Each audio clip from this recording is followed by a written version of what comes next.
lock or whatever's necessary. It's not a big deal. Chill out and tell him, like, I don't care what he paid. He got a good deal in the house, and tell him thank you. All right. So I'll talk to you later. We'll take care of it too. All right. Bye. Phew. What's up, everyone? Hey, Nikki. All right. Hey, how are you? Actually, let me get my headphones very quickly. I know I don't have any headphones, so that's why I got to mute most of the times it's late here. And yes, I will take a chicken sandwich with Chesapeake on it, and that was my favorite thing I got was the chicken grilled chicken breast with crab dip on it. I think that's actually probably keto friendly too. So you don't think that crack in that wall is horrible? No, I mean I'm glad it needs attention, but once he does what he's going to do, it'll be fine. Oh, and Lonesy, tell him definitely to do the steel I-beams on it since it is cracked like that. And you hear that, TJ? I think he's on there. Oh, hey, TJ. Yeah, do the steel I-beams. I know we talked about maybe doing a 4x4. All right. Yeah, I wouldn't do the 4x4. I would do some steel I-beams on it because it's a normal crack for that area. It seems like that clay does that all the time. But I'm really glad we've seen it because, like, any structural engineer would have been like, nah, would have probably had a way harder fix for it. So if you just put – I definitely didn't see it. TJ pointed it out. I think when I FaceTimed you that day, he had showed it to me, and I was like, shit. TJ, is it bulging less since you removed all that caulk stuff? Is it bulging less? No, they just caulked the crack with caulk. That's why it didn't look like it was a crack. It was like 40 pounds of caulk in there. Yeah, but that's what I'm saying. Is it bulging less or no? No, it's the same. Yeah, it's okay because if he puts the beams in, what you can do, just put the beams in, TJ, and then what I would tell you to do is put those in and then put hydraulic cement in the crack and then put the beams in and just paint everything one color. Yeah, that's what I was going to do. Paint the beams. If the beams are up, like I said, if they give you any crap, I can write you a letter just saying that, I can write you a letter saying it's all structurally sound. Yeah. That's all you really need. It don't mean anything to me. I'm just saying I think it ain't going anywhere because it's not. If you put those beams up, it ain't going anywhere. Right. It'll be fine. I get over paranoid. Maybe they see it. They're like, even if the beams are there and everything, they're still like, man, fuck that. The only person that has to be paranoid is me. That's why I don't want to list the stupid house. Well, what are they going to do? It's as is, whereas you're responsible as a seller more than you are as an agent, just in general. So I think we take and paint it and we just say it was existing that way. We don't know. Okay. But or you can say I got a letter and got it fixed. I can give you a certification saying that, I fixed it and it's all good. Yeah, that's all we need. That's fine. That's it. So, I don't mind doing that because I know that there's zero risk on my behalf. And, so basically this is good lesson from a listing standpoint. Me and Nancy were talking about this today. We just put her house on the market Sunday in Pasadena. It's a house she did before she started coaching with me. She started like 2.5 years ago and just finished it. So good thing she got in the program because it's been taking a little while, but she did do a subdivision. So this is actually, I want to give you 2 lessons from it because I've almost fell into this trap once or twice, but I've been fortunate enough to know people who've been through the process and it's been enough to deter me from getting into the process. So she had a nice lot in Pasadena with like a 1,200 square foot rancher, 1,300 square foot rancher, but it was big enough that she could subdivide the lot. And someone convinced her, I think her old coach told her she should subdivide the lot. She ended up doing that, thought it would take about 6 months to a year or whatever. And it ended up being 2.5 years she's owned it. She bought it at 17 essentially. So it took a little longer than she expected. Now she did subdivide the lot and get 80K. My guess is though she's probably spent 80K in the hard money fees. Probably it's not really done any favors essentially, because that's been my experience when you tear things down and you build new houses, you subdivide lots. Those things aren't quick, especially in a critical area which she's in. She's in like Sillery Bay in Pasadena. It's a really nice area, and but she took forever. She did subdivide the lot. I love the idea of subdividing lots. I think it's a better idea if you're keeping something as a rental, like what I would have probably referred or recommended to her if I was her coach and she was serious about doing it. I would have recommended to her to rent the property out while she's doing the subdivision. And then once the subdivision's gone, she could do like a month to month and just, kick the tenant out, maybe keep tenants there paying the rent for it essentially. Hey, Nancy, I'm glad you popped on. I just want to I was telling them what I would have recommended for you on your house on Amphibian. If I would have been your coach back when you bought it like 2.5 years ago, what would have been a stronger plan, obviously, is because we now know those subdivisions take a really long time, is you could rent it out, and then you would have all the free time in the world to take, and if it takes 2 years, a year, whatever it takes, and you got tenants in there paying the mortgage, so you're not losing any money. And then once you're subdivided, you collect that 80K, you take it off to 230 that you paid for it, and you're collecting rent, so you're not actually losing any money, if that makes sense. And then at that point, you usually do like a month-to-month lease, and you can just give them notice, and they get out in 60 days, and then you go to rehabbing. So anytime, if you guys do want to do that, know that any subdivision is way out of your control, and we try to keep everything in our control, essentially. Right? Everything we do is about being in control. Like TJ is out of control right now. With some weirdness he's got going on. I don't know. He's the invisible man. Actually, it's a good movie, TJ. TJ's partially invisible, but you're out of control with the county, right, TJ? It feels very out of control with those permits. Nancy's going through the same thing. I'm actually going through the same thing on my house in Pasadena. So permits make us a little out of control. So we're trying to find ways to gain control. But this deal should turn out to be pretty good. We thought 375 on it. We actually just listed it on Sunday and got just negotiated an offer literally like minutes before I got on the phone. I just got my mom's doing the paperwork now, and we ended up getting them 45K over list on it. So which is pretty good. Exactly. That's 45 extra K. Now her daughter, who wasn't going to get married, they canceled the wedding, but now she has money for that. And she can get married. She's not going to be, a non-married woman. She'll have a husband now. It's awesome. Jim and Nancy can actually afford to get married now. That's true. And I'm taking my commission and going to Ocean City, Maryland for 2 days in Nikki's place. Nikki, are you renting your place out? Maybe I can rent her place. And we just be a big family occasion. And I could probably afford to go to Puerto Rico with Ray this January. Life is good. So I could save some tax money. It's all good. TJ, sorry, you got a foundation you got to do. I guess you don't get to celebrate. TJ's like, I got a foundation I got to knock out. So it's all good. And I'm glad that we could get some extra money. The secret to why we were able to get it is the comp suggested that the house was worth around 375 to 390. We went around the 375 to be safe. Her house is absolutely beautiful, but some of the downsides of her house is that it really is only like a 3-2. It has a very tiny bedroom in the basement that would be considered more of an office because it is only about 8 by 10, so it's pretty small. And but overall, a huge basement. I mean, amazing design. I would say that Nancy's more of an overdoer than an underdoer. She has that in common. Nikki, and what we're finding is you guys get good money for your homes. The key is that sometimes you can get all the same effect without going too crazy with the money. You can still get that really big effect of looking like you overdid it, but sometimes it's about looking like you overdid it, but not actually overdoing it, if that makes sense. I think Nikki's actually doing a great job of looking like she overdid it. And then there's many other ways we can cut costs. So Nikki's obviously been in the program longer than Nancy, and and Ray's actually looks like he's overdoing his properties. They're all clearly better. But 45K over is a big win, and I have a feeling we'll do more of this in the future.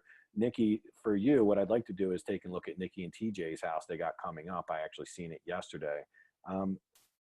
Nobody has any pictures. You guys have any pictures of the property by any chance? I had that video that I texted you that video, but I don't have pictures. Cool. Let me see. So I can maybe pull that up and look. I just let everybody see the house. I can email it to you. Yeah, please email it to me. And that way I'll have it and I'll look at it so everybody can see that. But what I want to do with everybody in the group is I want to comp it. Now, I know me and Ray do this quite often. And, obviously anyone that's in this level group, what we should be doing on every single property you sell is just getting a second opinion. Right? It's never harmful to get a second opinion. What I found out with Michael Chow today is he's been working with me for quite a long time, and about as long as Ray. And we just sometimes get out of balance. And it's really good to have a second set of eyes, someone who's not emotionally attached to the deal. You guys are in the trenches, right? Every day you're working so hard on your deals. You're knocking them out. You got a lot of thoughts going through your head. Sometimes those thoughts point you in the wrong direction because they're not always based off of facts and getting an outside opinion where I just come in, I'm just objective about it.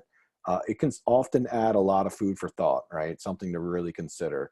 I've also had to work very hard on getting myself balanced because every time I get out of balance, I don't get as much money. Like today, my mission was actually, so Nancy's deal, just to give you what happened with it is, we've only been on the market 2 days. And I always tell you guys, we don't like to sell things in 2 days, but we did get 2 offers with a third coming in. But the second offer, it was somebody that really wanted the house. They had lost 2 other deals, very common, and multiple offers. They bid way over list and didn't get it and lost.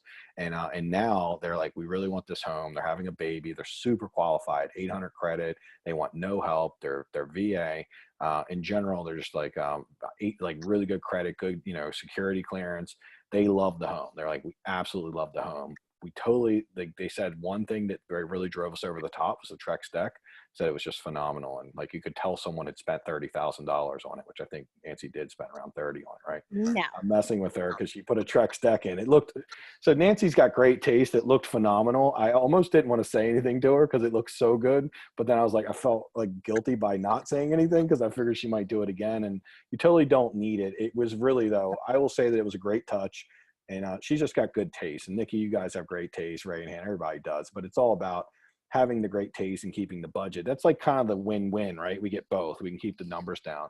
Because sometimes we get pulled out of it. I would feel like a lot of times we get more because of some of the nice things we've done. And we get in this routine of thinking, if I overdo it, I'll overget the money. And it works when things are hot like they are right now. But there will come a time where it might not work as well.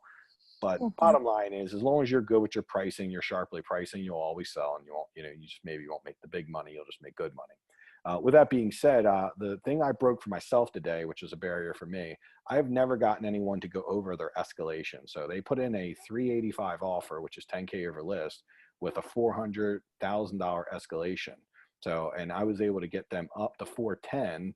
And then me and Nancy had verbally agreed that that was a really good number and we would go with it. But then before I said yes, I went back and renegotiated them like a third or fourth time. And I got them to go up to 420. And it was just like money was sitting there. A couple things she said hinted to me that there might be some more money. So I figured I would ask for it. And so today is my first time breaking. Remember I talked about the glass ceiling of not, we always think there's a glass ceiling to what's possible. I mean, I'm usually very happy if I'm 10 or 20K over, as long as I know I've had proper days on market, I've had plenty of people through. I probably wouldn't have been happy getting 385 on Nancy's house if, with 2 days on the market. If I got that quick, I would know I could get more. But when we start talking about getting 420, 45K over list, that for her, I was like, and they did have a deadline because they need to settle in 30 days. They're kind of in a rush and they kind of have some stuff they need to do. So we were good with that. They ponied up and they paid a, let's call it the buy it now price, right? You got to either wait 4 to 5 days or you could pay the buy it now price. So Ray, this is good for you and Hannah and Nikki, everyone. If someone like Nikki got a great offer before she even put it on the market, that was a great buy it now price. If we can get a lot more than we were ever expecting, like a lot more, like 5 or 10K more, but something considerably more. Nikki got 35,000, you got 45,000. I know that if someone's making me a really strong offer and it's a really strong buyer, I'm willing to kind of go ahead and bend my rules a little bit. I'm not totally breaking them, but I don't want to lose that one buyer and then the next person was sitting at like 395. So it's like a 25K difference. So I don't want to risk the 25K. It's not worth that to us, right? That 25K is meaningful. It is literally the difference in Nancy and Jim getting married and our kids getting married. And I don't want marriage not happening. I might not be married, but I still believe in marriage. And especially with lovebirds like you guys, I want to make sure you can do your weddings. And it does take the stress, of it helps away. And then obviously, so and I guess I got better set this up before we start cashing the checks, we have to appraise. So this is the only downside. I'm feeling good about it because I'm going to change the square footage like we talked about, and I'm going to go ahead and do my best to get this appraisal in, but it is, we always have that risk, but the way I look at it is whatever number we end up with, it is greater than we would have got. So we always go for the very highest number. We worry about appraisals later because I don't want to, if I worry about appraisal during the negotiation, it costs money because often we'll get it to appraise at 420 and sometimes we won't. We're just going to do our best and hope. It's really going to be a little bit about the luck of the draw of the appraiser. Sometimes we get people are super lenient and pretty cool and it's like whatever, and some are just jerks and we just do our best with them. The Rays actually experienced that recently where he had like a jerk, but then somebody came out again and the guy was pretty cool and he ended up appraising the house. So it was we hope that this will praise and we won't have any issues with it, but that's our last barrier. It'd be that the home inspection has already been agreed upon that they will not ask for anything other than absolute mandatory stuff. They won't ask for any nickel and dime things. So I kind of got a verbal on that. They're ordering the appraisal like right now. They said they'll do it this afternoon because VA appraisals are a little bit slow right now. So they're ordering that ahead of time. So we got them to agree to all that. And so that's really good. I want to take a look at Nikki and TJ's though, because they're getting ready to go on the market. Now they were supposed to do a cleanup. If you guys remember us talking about that. I don't think Nikki and TJ have cleanup in their blood, but it really turned out nice. And I think that they probably made the better decision, honestly, because I think that the house they have right now is more valuable than the cleanup. And I don't think the additional money they spent, maybe 20K or 15K, is really meaningful. I think they'll get a lot more than the additional. So anytime we can spend like 15 more thousand and get like maybe 30 or 40 more, and I think that's roughly what this will be, then I think it's a good investment to do so, because I do like to be on the nice side. Oh, It's yeah. the reason you don't see me doing a lot of like cleanups, because often it's, if I just clean something up, it's like 20K, but if I put like 50K in it, I can get 50 or 60 more and I make more money. And I know I'm putting myself in that area where I'll have a bigger buyer's pool and more people will be interested. So what I would like to do is just do some comps so you guys can see how my thought process, And and quick we'll question, talk about Mike. listing. Yeah, go for it. If One anybody has any that questions. TJ and Nikki did, was that like a smaller rehab, or like it was a property that was in better condition that didn't need a full overhaul? I mean, it probably needed more than they originally thought, but ultimately it was very livable at the time, but outdated. Now it's basically looks renovated, to be honest.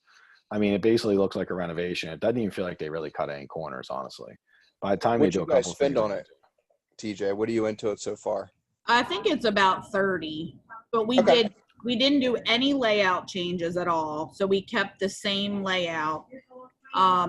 And then we did not, the HVAC was like working well, and we didn't do the roof or the windows. So we pretty much did everything else, but the electrical and plumbing was fairly inexpensive because we didn't, we had no drywall expense, well, very little drywall expense.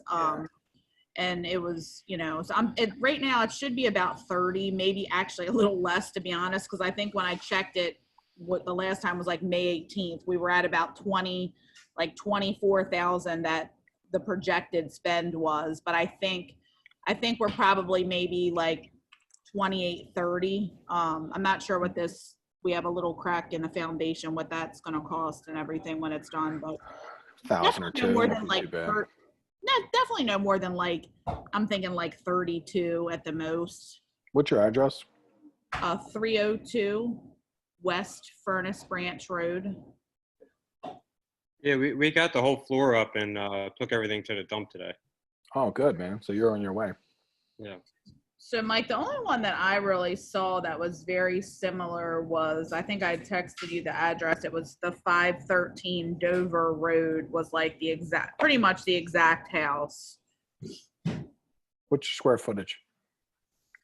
It says 9 something, tax record does. But like the one that was the exact house, the Dover Road one, that one actually says, I think 1,100, but it's definitely the same exact house.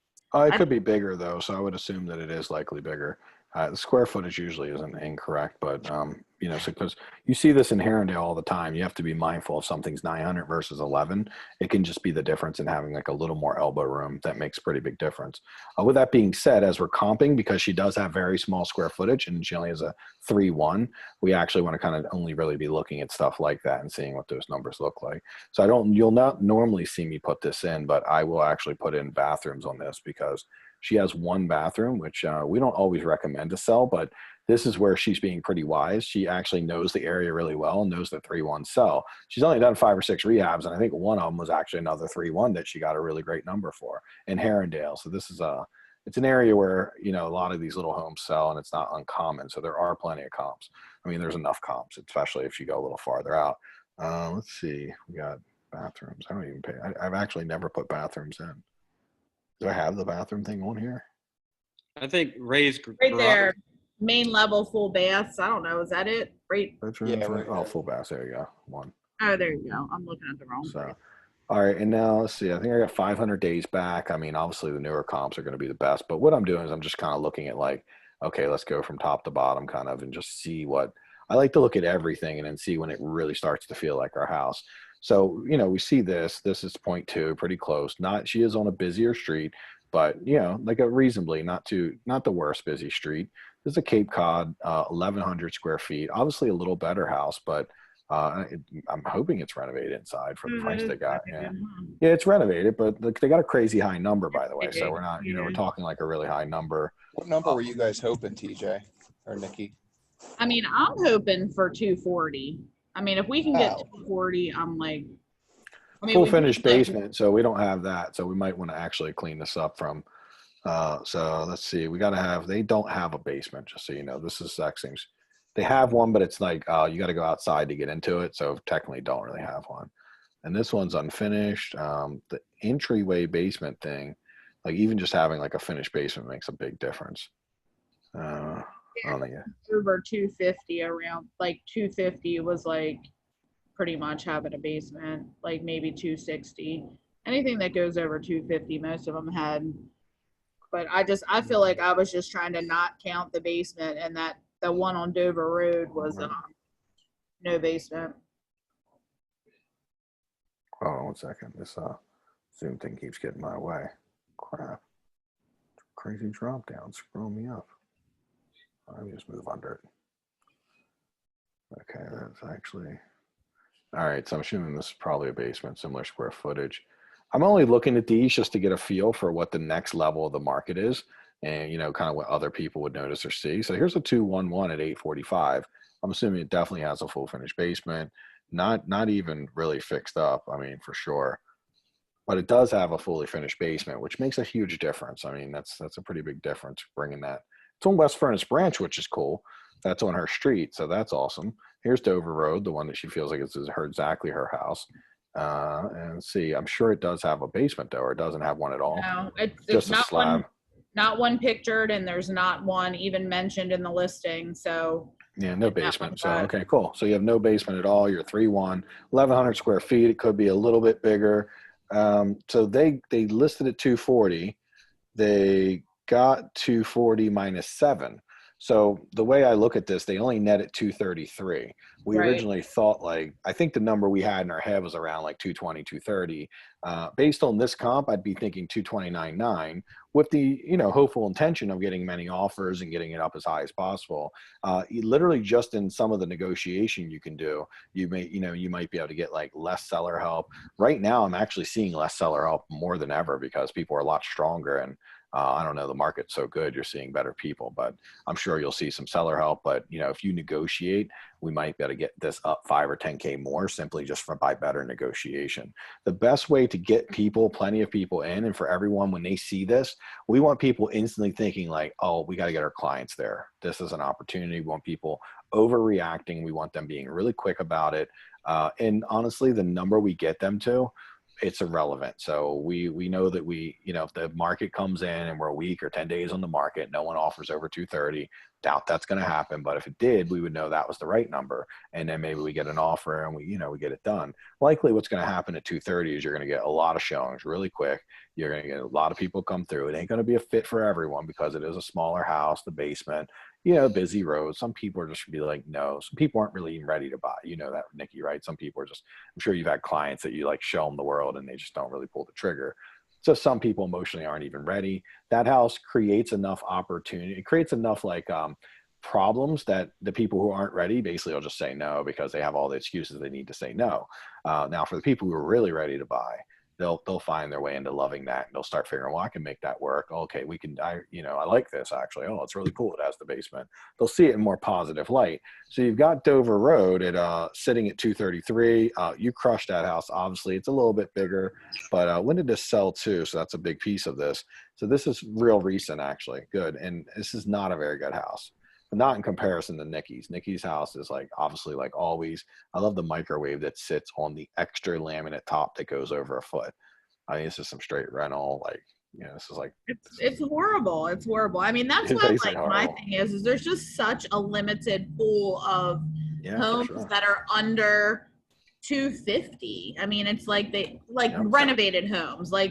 That's why I really kind of decided to do the full renovation because I just felt like there's no inventory, and that's why I think Herondale houses are now getting 240 because it just doesn't exist, the inventory for that lower.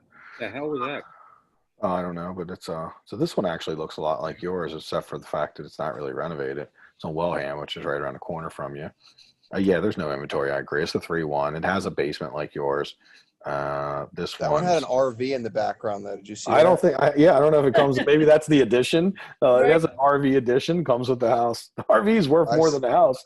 That immediately made me want to go schedule a showing. Yeah, I know. It's like the seller is living in the RV behind the house. So that's This the is same seller net, really. 230, like around 230. 232, but it's also a year ago. And again, it does have a basement, but Wellham's a little less busy than Furnace Branch. It does have a garage. I mean, but it ain't really rehabbed. I mean, it's just livable, but it's certainly It's weird though. There's some like sketchy little spots there on. for the most part, though, it's as good as where you are. I mean, it's pretty similar. This is a 2-1 for 224. So I love seeing this because this is where we kind of jump down. And I feel like when you go under 3, it really should be a difference in price. So this is obviously a quieter street. It looks like it is a nicely done. I actually like the blue. I don't know. I kind of like that blue on there a little bit. It's very cool. Yeah, overall, a very nice rehab. Hold on, I'm confused. So what is this? What is that? If they probably did the virtual stage. Oh, it's fake staging. Them bastards. I was like, what? Why is it empty? But then it's staged. They're like faking me out, huh? Cheapskates. It's ugly. Virtual staging. I mean, at least if it's virtual, they can make it fix the pillows for crying out loud. Make sure you get the pillars right. If it's right. They got a pool table in the basement. Does that come with the house? Like, jeez. I think it's like a little bit of catfishing here. This is like, a catfish. Yeah. So it's a renovation. I would definitely say this is a low quality renovation for sure. This is a very basic minimum renovation. And this one, so what I like about this house, I don't know why I keep going back to Hillsdale. That's what I'm actually looking at. I mean, this is a bigger square footage, so it must have bigger rooms, but it is large. But they only got a 2-1 there, and that's pretty impactful. And then we go down to here, we see this is actually this year before COVID. Oh no, it's last year. So okay, hold on, that's over a year ago. It's a pretty old one. So okay, I'm thinking that 229.9, 234.9, you're going to get a lot of traffic with no. And I don't even see anything like active right now. Like you said, is there anything active? Let's go back. No, it's minimal. I mean, there's like nothing. So what are the actives? Let's see. There's no actives. And I mean, quarter mile. Make sure you checked active, because I don't know if you did you? Oh, yeah, I checked it all. But, Okay. But I also said, Like you did the bedroom. I mean, the bathroom is one, so I guess. Well, let's see what is active otherwise. So let's get that out and then just see what we're competing against. So that's going to be the next thing. So based on what I've seen so far in the solds, that's the first thing I look at. I'm thinking 229.9 to 234.9. Either's fine because she'll, look, one's just going to get her even more and people going even crazier. And she's just going to wait it out because I think she gave me permission. Did you give me permission to make the final decision on this? Yes. Okay, so she can't even sell it too soon because I'm now her investor, her asshole investor who needs to get the most money. And I just told her not to give my. And I'm going out of town, so I'm going to have bad cell service too. So. Perfect. Like, hi, I'm Nikki's investor. I just wanted to call you personally and tell you needed to get your shit together. This offer is fucking low. Like, right. Let's get this party started and tell them to go check their pre-qual. That's what I'm going to tell them. They were like, guy's an asshole. You can apologize for me. So then, all right, well, let's look at the actives in general. Cause I mean, look, there was one that was coming soon too, that was real nearby. Did you check coming soons or no? I don't normally, but I just want you guys to look though. 62 listings. There's one active. There's a couple pendings. Look at this. This is what people have to look at if they want a house, period, in this neighborhood. I took all the restrictions off. I don't think, maybe I didn't take the size off. They look at nothing. Let me grab that. Let me get the size off if I don't have it off. I think I do have it off. No, you don't. Let me grab that off. I just want to see what people can buy. So now we're up to 90 listings. And I want to tell you, there's not been a time in history where you can look at 90 listings. You got one active. That's crazy. One active and 90 listings, one active. I mean, you understand that is like an insane. So when people talked about COVID's one of the greatest opportunities you will ever see in house flipping. There will be a time that we'll talk back about, oh, I remember back when there was 90 listings and there was only one active. Like, you won't see that ever again. Trust me on this. This is it's a odd thing that's been created by a pandemic. A good thing for us. But house for 310 too. Yeah, I mean, I looked at that. Yeah, there you go. This is what they got to look at. It actually looks just like hers. It's got an extra bath, same square footage. It's got a finished basement, I think. Basement, but it ain't even nicely done. Look at the ugly kitchen. I mean, No, it's awful in comparison. So they're just this makes it impossible for them to pick this house. Like legitimately, like 310 for this.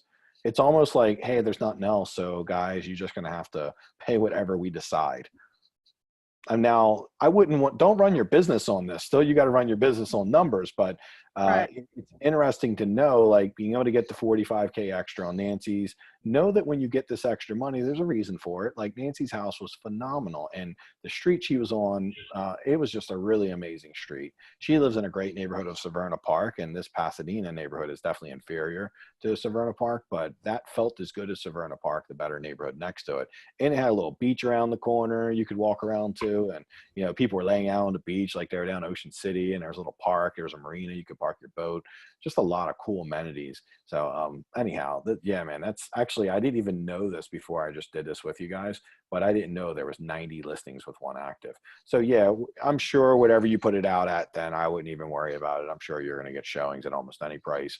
I just would want people to go from showing. I want to go then from showing to listing. But what I want you to know is, since there's only one, treat it as if and take time, and you can basically just let people know that you won't be reviewing offers until, you know, the investor you're Well, working I get better self-service. yeah, or just say until we have, you know, 4 to 5 days on the market. You know, investor won't review offers until 4 to 5 days on the market. That's all you have to. You can throw it at the bottom of the agent remarks. That way, it'll just give you that, and then honestly, you just say, I don't control that. I sent you a video to your Gmail too. I mean, it's Oh, not cool. great. Yeah, let me just show you guys. That's It good doesn't enough. show the outside or the basement or anything. And I think I accidentally put a, just look at the video. I think that the picture was accidentally my kid that was she was like helping me. She staged the bed for me. Hold on, let me just see how I can get the video looking better. Okay, whatever. I guess we're gonna watch a video with email next to it. So you can see, obviously, this is like way nicer than anything else you're seeing. Pretty cool accent wall. Very cool wood wall in the back. Shiplap. Music. Ambiance is kicking. Yeah, This makes it a no-brainer. Like you said, for the people looking at this versus a 310, yeah, it's nuts. I mean, it's got to feel like they're robbing you. I like what you do there when you open the closet up and kind of make it like a coat closet. That's pretty cool. Pretty usable. Yeah, that was what we did at Jennings. So I kind of like tried to like imitate what we did at Jennings, because I felt like it was a similar kind of house. Yeah, so all good stuff. None of this stuff is over the top. I mean, but all really nice. You got to know your competition. So this was very much what me and Nancy were talking about, is you got to know your competition. So if Nancy's still on, Nancy, you still on? Or Jim? Or one of the two? Yes, I am. Oh, cool. So this is other people's rehabs right here. So you can see why, like, you know what I mean? You can get away with a Trex deck because they didn't even open the kitchen up. I don't even know. This is livable, but I mean, this is legitimately a carpet and paint. I mean, it's livable, but man, and then they put a price on it that I personally think is insanely high. Does have a basement. So the good news is it has a basement. This is a little nicer house because of the basement and the extra bath, but we're not talking like 60, 70K. There'll be people who just can't afford this, like, you know, that really have to buy a house more like, you know, Nikki's. So I would think, Nikki, if you put it out, like, I would probably actually lean more. What are you guys thinking, by the way, based on what we're seeing? I'd love to hear the feedback from the group because, you know, I get some different opinions. You guys seen all the comp. Well, you've seen the comps. You've seen the one active. I don't know how impactful the one active just means you're going to get showings, because if people are showing houses, this is all they can show. They're going to set this one up and hers. It's going to be like the two of them, and they probably can't even it's got afford a huge deck too, and like a driveway that's like enough for 6 cars and a huge yard. Yeah. I mean, which I don't have, you know, I haven't got the pictures done yet. So your house has all that? yeah. She's got a nice I deck would say on the back. 234.9, because I think from there the market will make up the difference between that and the 310, and you also steal anybody that was thinking about the 310. Yeah. And ultimately, you have comps. I mean, you have to get appraised too, so you can only go so far. But you just want it to feel like value, because if people see value with no inventory, they come blazing in, right? I mean, we got a decent amount of showings on Nancy's house very quick, and we've been getting a decent amount of showings on every house. So yeah, I would definitely think if you go 234.9 probably is what I'd be thinking. Nancy, do you think higher, lower, or what's your opinion? Don't go off ours. We're having a discussion. So, I mean, maybe it is higher, and that's why I kind of want to have a discussion about it. I mean, Hold on. that, Oh, here, I'm back. Yeah, I think you're right in the ballpark. It's beautifully done. What about 249.9? I think in from what we've seen, at least 240, if not Yeah. higher. 240, 244.9, I think what Nancy's feeling is what she thinks you'll get for it. And I actually agree with Nancy. I think you're probably going to end up landing in the 240 to 250 range based on what we got going on. I think the best way to get to that number you're believing is probably with the 234.9, knowing that it's kind of like, it's like the opening bid, let's call it, right? Yeah. We're not really listing anything anymore. We're just putting an opening bid on it. We almost should be like, list price is just an opening bid. From there, we're going to go where we're going to go kind of thing, because we have one of the only 2 houses in this area. I don't know what you got. What are you guys talking about? Like one listing and. Oh, so I don't know if you've seen this, but let me just show you. oh, I don't think he saw the Dover Road one. I can't see any of what you're doing because some reason my computer is only showing your faces.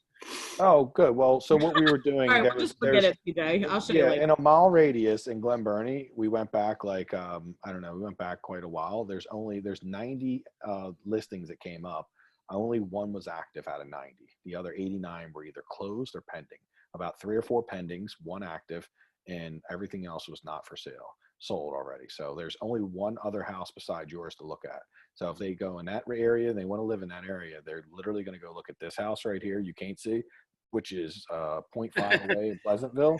And it's basically really crappy renovated. It does have a basement. It's 3.2. It's only 960 square feet. It essentially looks just like your house, but not really renovated very nicely, kind of, very cheesy renovation. They want 310 for it. Now, let's see, they've been on the market 24 days. Oh, they started at 299. That's weird. Now they're at 310. They're like, hey, they're going up. They're like, okay, we didn't get any showings. I think we listed it too low. Let's go higher. That'll drive them in. They're doing reverse psychology right now. So I'm not very sure why they went from 299 to 310. I don't really know what the deal on that is. I've Maybe never seen anyone do that. Well, there's not a bunch of work done in it in general, so I doubt they could have did more work because there really ain't much in there. It looks like paint, carpet, and some laminate countertops and some cheap laminate floors. So yeah, I'm not sure what their strategy is, but it's not one I would recommend. Are you listing our house, Mike, or? No, I'm going to basically, I'm kind of listing it. I'm letting Nikki do it so she don't have to pay me a commission. I'm just helping. I think I'm thinking I can get her the same result as if I listed it, but she would also get the experience of it. And you guys want to, I want to keep as much money in your pocket and bring as much value to you. You're an agent, so you know how to list it. You have your license, and I'll help out. I do the same thing with Ray and Hannah, and anyone else who, when they get their license, I help you out as part of being in this program. So most students, if they're just getting their license and are new to the business, then they might, list 1 or 2 with me and kind of like co-list or just, pay attention to everything I'm doing so they can get some experience. Nikki's been doing this a really long time, actually a lot longer than I've been doing it. So she's been 20 years or 40 years. I don't know, maybe 50 years even. It's been quite a while. Shut up. Some in that ballpark. Have you been doing it 10 or 20 years or? The same amount of time I've had the restaurant, so like 18 years. Yeah, this is almost 20 years, long time. So Very yeah, part-time though. I mean, nothing like sure. earth-shattering. So you've probably done more transactions than me than, Yeah, but still she knows her way around the basics and all that and everything she needs to know. So she's not trying to figure that stuff out. So she can focus now on just strategy, essentially, is what we're kind of really what I'm helping out with, is just the overall strategy. Taking a little of the pressure off of her, because she is in a new situation. So even though she has a lot of experience, this is a very new situation we're dropping her into, which is like that people bugging her and pressing her to like make a decision when it isn't in her best interest to do so. So I'm trying to get her in a situation where she can then step back. Hannah, actually, I don't know if Hannah's on. I know Ray's on, but if Hannah or Ray could speak on, I know Hannah just got her license maybe like under a year ago, and one of her fears when she first got it was obviously that it was going to get confrontational and you know, and I'm sure it probably has at some point, but overall she's been doing a very good job. She's been getting the number. It's been working out, right? But it was required for her to kind of figure out how to make it peaceful and not make it confrontational. Most of the time, if it's done correctly, it doesn't become confrontational. If anyone gets confrontational, I tend to just, instead of getting confrontational in return, I essentially do what I call just like putting a mirror up to them and just saying, hey, you're getting pretty upset, and I'm sorry, sorry about that. But I actually just called you, I just called you to help you out. I was just doing it in goodwill, right? Just trying to give you some heads up. And usually if I say that, when people start to get a little out of line, like this is just a courtesy call, like I'm just giving you this call out of courtesy, then they kind of just chill down, like, oh shit, this guy's trying to help me, because technically we are. Like Nancy's person, if I wouldn't have got them to 420 today, Nancy probably wouldn't have, might have held out a little longer. I might have been like, hey, let's wait on this and see if we can do better. So by me helping them get to 420, actually helped them win this deal that they knew they really wanted. They didn't care about paying 400 versus 420. That for them means very little. It's going to be, I don't know, $100 a month or something. It's not, $150 a month. It's really meaningless to have the home they want, not to lose a third time in a row. So when a lot of people think that I'm squeezing money out of people, I'm helping them win. And if you really think about it, they came in and they made this offer because they loved the home and they wanted it. So all I'm doing is helping both parties get to where they want to be. Right. And Nancy wanted to sell her home, and, I normally want to sell my home, and then the other party wants to buy it. And I just want to find a way that I can comfortably sell it to them based on the situation I'm currently in, so that it's okay for both of us. What people will try to do is they'll try to get you in a situation that's all in their favor, but zero favor to you. And that's bad all around, right? You don't want to be in a situation where it's really just all. So when somebody called me on Nancy's house and they were like, hey, I got a buyer. They're going to come in really strong, make a great offer. But we need to get a decision today. And that was on Sunday. And I'm like, we just listed it and it's Sunday. And I was like, they're like, okay, we could wait till like tomorrow morning at the best, because we don't want anybody shopping our offer around. That we had that happen to us last time. And I basically told them to fuck off, essentially, in the nicest possible way. I was just like, look, it's going to be Tuesday or Wednesday at the minimum. We're not even going to be looking at anything until then. And they just, they never made an offer, by the way. And I didn't care, because I knew I was confident in our price. Just like Nikki, if you put it out for 235, you can be very confident in your price. You don't have to have any insurance. You know you're going to get the offers you need. You know you're going to be in a good, strong position. I have zero doubts that someone's not going to offer you list or better. So with that, it's easy to say no, because that person tried to put me in a corner, and, meaning they'd be putting Nancy in a corner, and I don't want that to happen. That's a really bad negotiation spot for us. So I was just really nice about it, but they kept pushing on me, and I was just like, look, it's just what it is. I don't really have a choice. This is what the investor wants. Let me know if that works for you. And because what are they going to do right now? You might even say, hey, if you want, you can go see, what's the address? 1449 Pleasantville Drive. Why don't you go check that out? And then maybe you can come back in a few days if it's still available. Right. I mean, that's all they got. I mean, they can't go look at 30 other properties. So we are in a very unique position. It's definitely clearly a seller's market. With that being said, as we're buying, Ray and everyone else, we can, we could definitely, like, a lot of what I'm doing right now is I'm taking my minimum profit with an expectation that I'll get at least list or better. I'm not going under my minimum profit, but I'm also not trying to make deals too juicy. So I have one that I just made an offer on that I think I'll get. I'm buying it for 165, put like 70 in or something like that, or 65 in, and it's worth like 300. And it only shows like a 30K profit. And I think that's a small profit for that size deal. But I was like, you know what? On a good day, that house could easily go for 320, 330, maybe 310. And now all of a sudden that turns into a 40, 50, 60K deal. And I really like the area. I like the rehab's not hard. So, I'm looking at, there is a lot of upside right now, but I don't want to get insane with buying stuff where I just start paying anything for it, because this could change. And, by the time we put it on the market, we don't know. We might actually get some more inventory. That could happen soon. But right now, it won't happen until we're in phase 3 or 4. It ain't going to happen overnight, because people do not want people running through their homes right now. So that's all good. Any questions? I think we're good on Nikki's, and I think Nikki has a good objective now to get started. We punched it out already. Last thing she did do, and Nancy did this also, and I know Ray does this on every house. See what else we have on. I'll stop to share real quick. You guys did take good time to get it really punched out. While we got Darshan on, Darshan, I'm going to actually comp yours too, because since we're on a roll and we're looking, I want to give you guys just some thought processes of here, because Darshan now has a different scenario. So Nikki's 90 actives, 90 houses, 90, 90 results, 1 active. So let's look at Darshan's and see how different his might be. He's in a not as good of an area, and his area has been negatively affected because of COVID-19. So what's your address, Darshan? 1023 Kevin Road.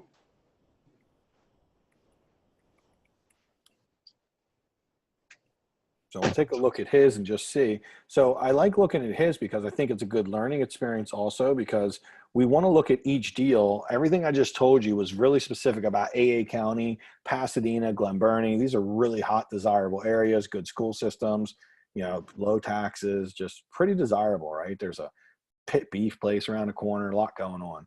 You can get everywhere pretty quickly. So, every time you look at anything, you want to kind of clean the slate. Like as we go into Darshan's neighborhood, very low inventory. We know all those things are true, but we want to clear the slate and look at it objectively. Now we might see all the same stuff in his neighborhood, but we might see something different. We want to stay open to it. So let's see, we got 500 days back. So we're going pretty far back. We got the row homes. Okay, cool.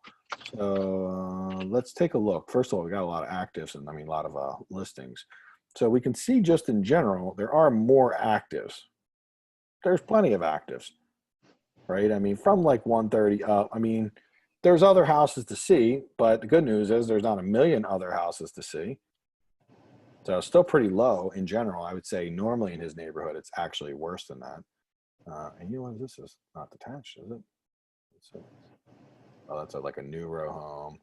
I don't even know what that's 2,000 square feet. That's 1,800. That's 1,300. Robley, 190. It's closed, 0.4 away. This one's actually really close at 188. What is your square footage? And you only have 3.2, correct? Correct. 1152. Okay, so you're this guy right here, 1152, and this looks like it's an N unit also. Okay, finished basement, N unit. That's going to go for a little more. Let's see when it sold. So it's a recent sold during COVID, so that's good. 60 days on the market, awesome. I don't see anything about this house that's worse or better than Darshan's. I would say Darshan's being staged and everything is probably going to be nicer. And what did they list at? So we can actually see that. So basically what we're doing is we're looking, it's really good to look at, this is an N unit. It could be a little better street. It's right next to the park, by the way. We always know anything on parks in this area tends to sell for the most money. You'll notice that pattern. I've seen the biggest comps when they're like kind of across the street from a park versus like a crackhead. Because there are some crackheads around. This listed for 184, got 188 with 5K back. They netted about 182. So really solid comp for him. Obviously, I think he's looking for less, but that's a better house. I can't tell what that is. It's 1,200, but roughly in the same ballpark. Yeah, nice looking rehab.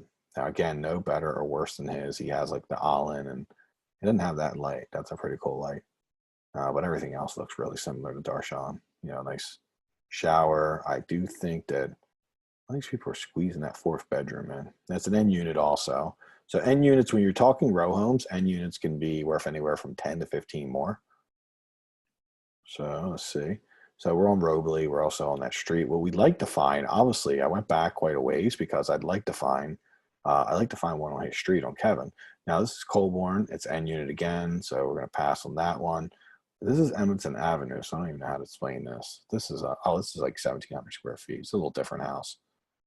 Woodington, it has this top thing. It's more square footage. So you can see these are definitely better homes in the 180s. 1,200, only a little bit bigger. I don't know if it's N unit or not. I want to see. I'll show you the outside picture. His house is definitely as good of quality as this. He did a really nice job on his house. The design looked really good. And this is an interior unit. So this is our first interior unit that we've seen. It's a little bit bigger than his. It went 9 days on the market, 2,700 back. So they still got some pretty good number, and that was a year ago. Now, the market is actually, I don't think the markets went up in this neighborhood since COVID. So this is one of those few areas where the market's not went up because the average buyer in this neighborhood's working with like a 580 to 660 credit score, and they're using a grant. I can tell you, I've done about 50 to 60 renovations in the neighborhood, and I can tell you that like 90+% of those houses that I sell when they're done have a grant. Grants are held up because the people aren't at work. The grant departments aren't working. So they're a little more challenging to get the settlement. Marlowe's, Marlowe's will probably come up when we look at the comps, and I'll actually show you Marlowe's, but his is actually sold right during COVID. And we did not get the showings that we thought we should have got. The showings were actually very slow. Also, Robley, did you notice most of these comps are on like this Robley? Now, Augusta, I think, is a very similar street to his. It's pending 1,400 square foot, 421. We haven't gotten to a 3.2 yet. So let's see if we can get to a 3.2 and like what the highest number is once we get to a 3.2. That's 3.3. 3.1.5. That's worse than a 3.2. So that we like that. 175. It's active. Let's see. 6 days on the market, and let's see what it looks like. So this is your legitimate competition. It actually looks a lot like his house. They did a nice job on the inside. They got the red door and all that. Got some color in there. Definitely popping. The kitchen looks good. It's definitely similar to his. I think maybe like his a little better, but overall, I wouldn't say there's enough difference that anyone's going to be like, I got to have one versus the other. So it's pretty nicely finished. Let's see. Doesn't look like it has off-street parking. I would get that. And it's only 1.5, so it only has a half bath. With that being said, I think if they look at Darshan's, especially if he's priced better, his house would be better. So that's one to look at. And then we got an end unit. So you can see like we're bigger, 4 bedrooms. And so now there's a 3.2 which I think is pretty similar. And it's pending, and it's on Wicklow, 175. And let's see where they came in, 15 days on the market. It's pending. List price 175. Okay. And it's sitting at 3.21. That's Jason Miles' property. Oh, good. Yeah, cool. Thanks for telling me that. So, yep, I've seen this one. I actually did a walkthrough with them. They all look alike, though. It's not like you stereotyping the houses, but they do all look alike. They're literally like all the same. It is an end unit. So that's one thing. So it's an end unit, so that's obviously going to add some value. The fact that he's got an extra half bath, I wouldn't worry too much about. Keep going back to this thing. He's got an extra half bath, and he's similar square footage. He's got a half bath, and he's an end unit. That's the only thing that makes him any better than you. And he sold pretty quickly, reasonably quick, but a half bath and an end unit does add value. So we know that we want to consider that. Let's keep looking. Anyway, I'm going to do a different search as soon as I'm done looking, but let's see, 4.2. So like a lot of 4.2s here. One thing I probably would try to do in the future if I renovate in this neighborhood is make sure I can put a 4.2 in it somehow, because it's like all 4.2s. And I'm realizing beds are really big right now. I've been kind of adding a lot of beds to every house. Now here's a 3.2, and it's same thing. It's Flowerton, which I think is very close to his house. This renovation is very similar to his. I'm not going to say one's worse than the other. It's basically, I would call them very comparable. It's like a draw. Looks good. Let's see. It's 3.2, same square footage. Let's look at the math. So they listed it for list price 169.9, and they got 172 minus 5, so they got about 165. However, they're 30 days on the market, and this happened 4/4/20. So this is during COVID, but they settled off market date. Let's see, settlement date is actually, your close date's 3/31. Okay, so right around the end of COVID. What I've seen since COVID is things have been slowing down in the neighborhood. So what we're going to do next, after I look at 1 or 2 more properties, is I'm going to go back and just look a little bit back and see what's been happening since COVID. Because I only had one house, and it was Gelston. So it actually is not this house, but it is on the street. And I don't know, they did a pretty wild job on this one. It's got like look at that ceiling. Like it's like Michelangelo. It's insane. Somebody went crazy. Someone's just trying to keep their guys busy or something. I mean, overall, it all looks nice, but they went crazy with that ceiling for a $150K row home. It's interesting too, because they got all that ceiling, but then they put that crap in the basement. Does that feel weird? I mean, it's just like real plain 80-cent tile. It's got a garage too. That actually does make it more valuable. Gelston's right around the corner. 3.2, 170. Let's see what the numbers were there. So they listed at 175. They sat on the market for 47 days. So see, we want to stay away from this. We don't want to be 47 days on the market. So I would already be like, don't list at 175. Because like everything, if we find out that you're low at the number you list at, we can run it up, right? It'll make it easy to run up. So again, 4-bedroom, 3.2. There's plenty of 3.2s. This one listed at 169 and 127 days on the market, however. So see, we can't do the 127. That shit's gonna. Darshan doesn't need that. He's got other things to do in life. It's good renovation. It's nice, not staged or anything, but it's still.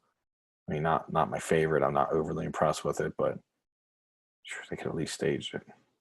Whatever. But they sat for a while, and it probably had to do with the fact the renovation was a little weak. Now, is there anything on Kevin Road? Oh crap! What did I do?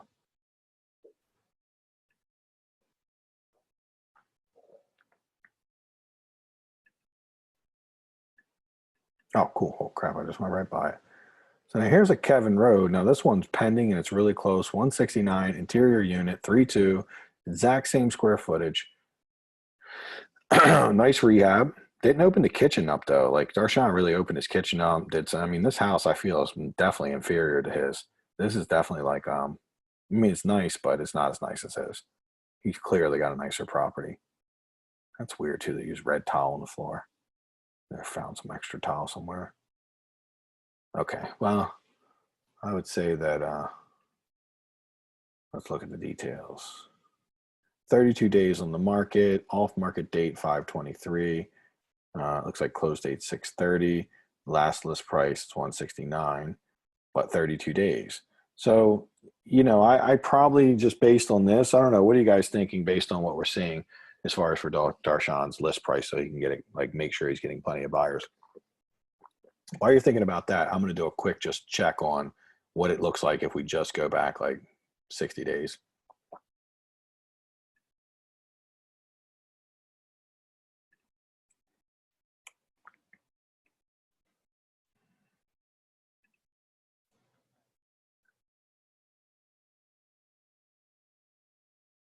Anybody have anything they want to share and overall, like what you think the values are? They started some of them high, so maybe if you did like a 159.9 to try and get a couple people in there to start getting them against each other. Mm-hmm. I didn't really see anybody on there start. I don't remember if any of them sold during COVID, but I didn't see anybody really start lower. Everybody started like 172.5, 169.9. So these are all your COVID deals right here. So there's definitely, I mean, some people are starting.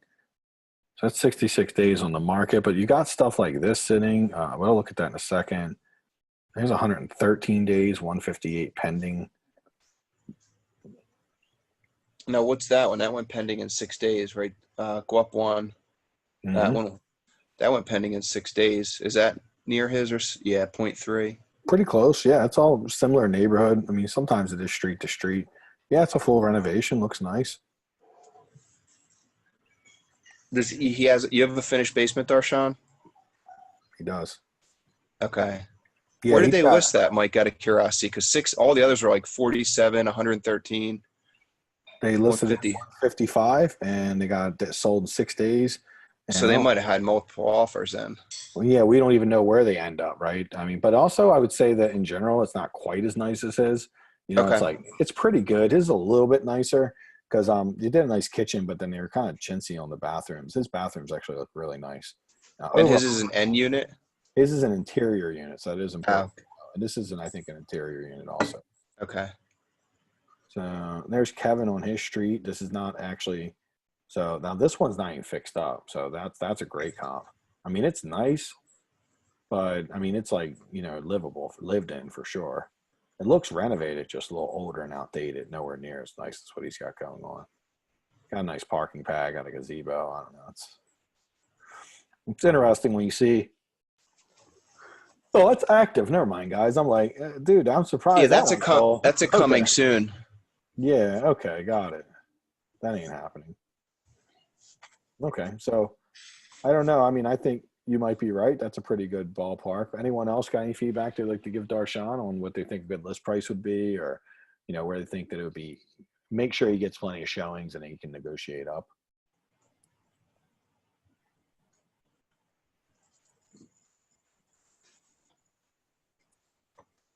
Well, I agree with Ray, and I think like 150.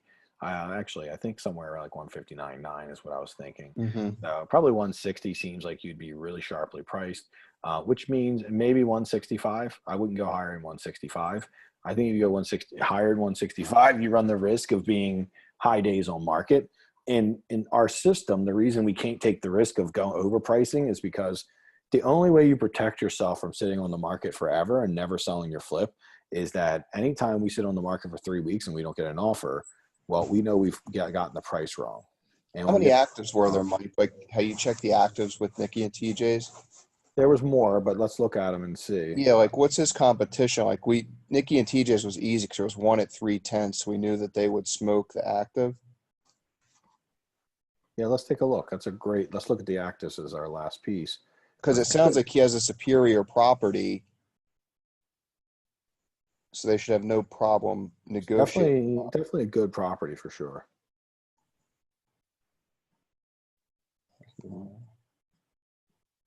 Okay, there's 17 actives. Okay. And we'll start from top to bottom. So we got that 229. That's insane. We got this N unit on Colborne. And that's what he is, a 3.2, like 1,200 with a finished basement. Yeah. Colborne sells for a little more though, and so does Woodington. There's a couple streets that are kind of like the more higher price streets. This Evanston, that's a weird one. That's active actually. This one's active, Flowerton. So they got a little bit to choose from, but there is a lot of other renovations to look at. So they do have more than one house to pick from. And if you start getting up, like if you listed at 170, now you're basically just kind of falling in with Colborne, this one. I mean, you're in the ballpark with all these. So I think, you know, 159 or something, 165 max. It keeps you're better than this Kevin Road.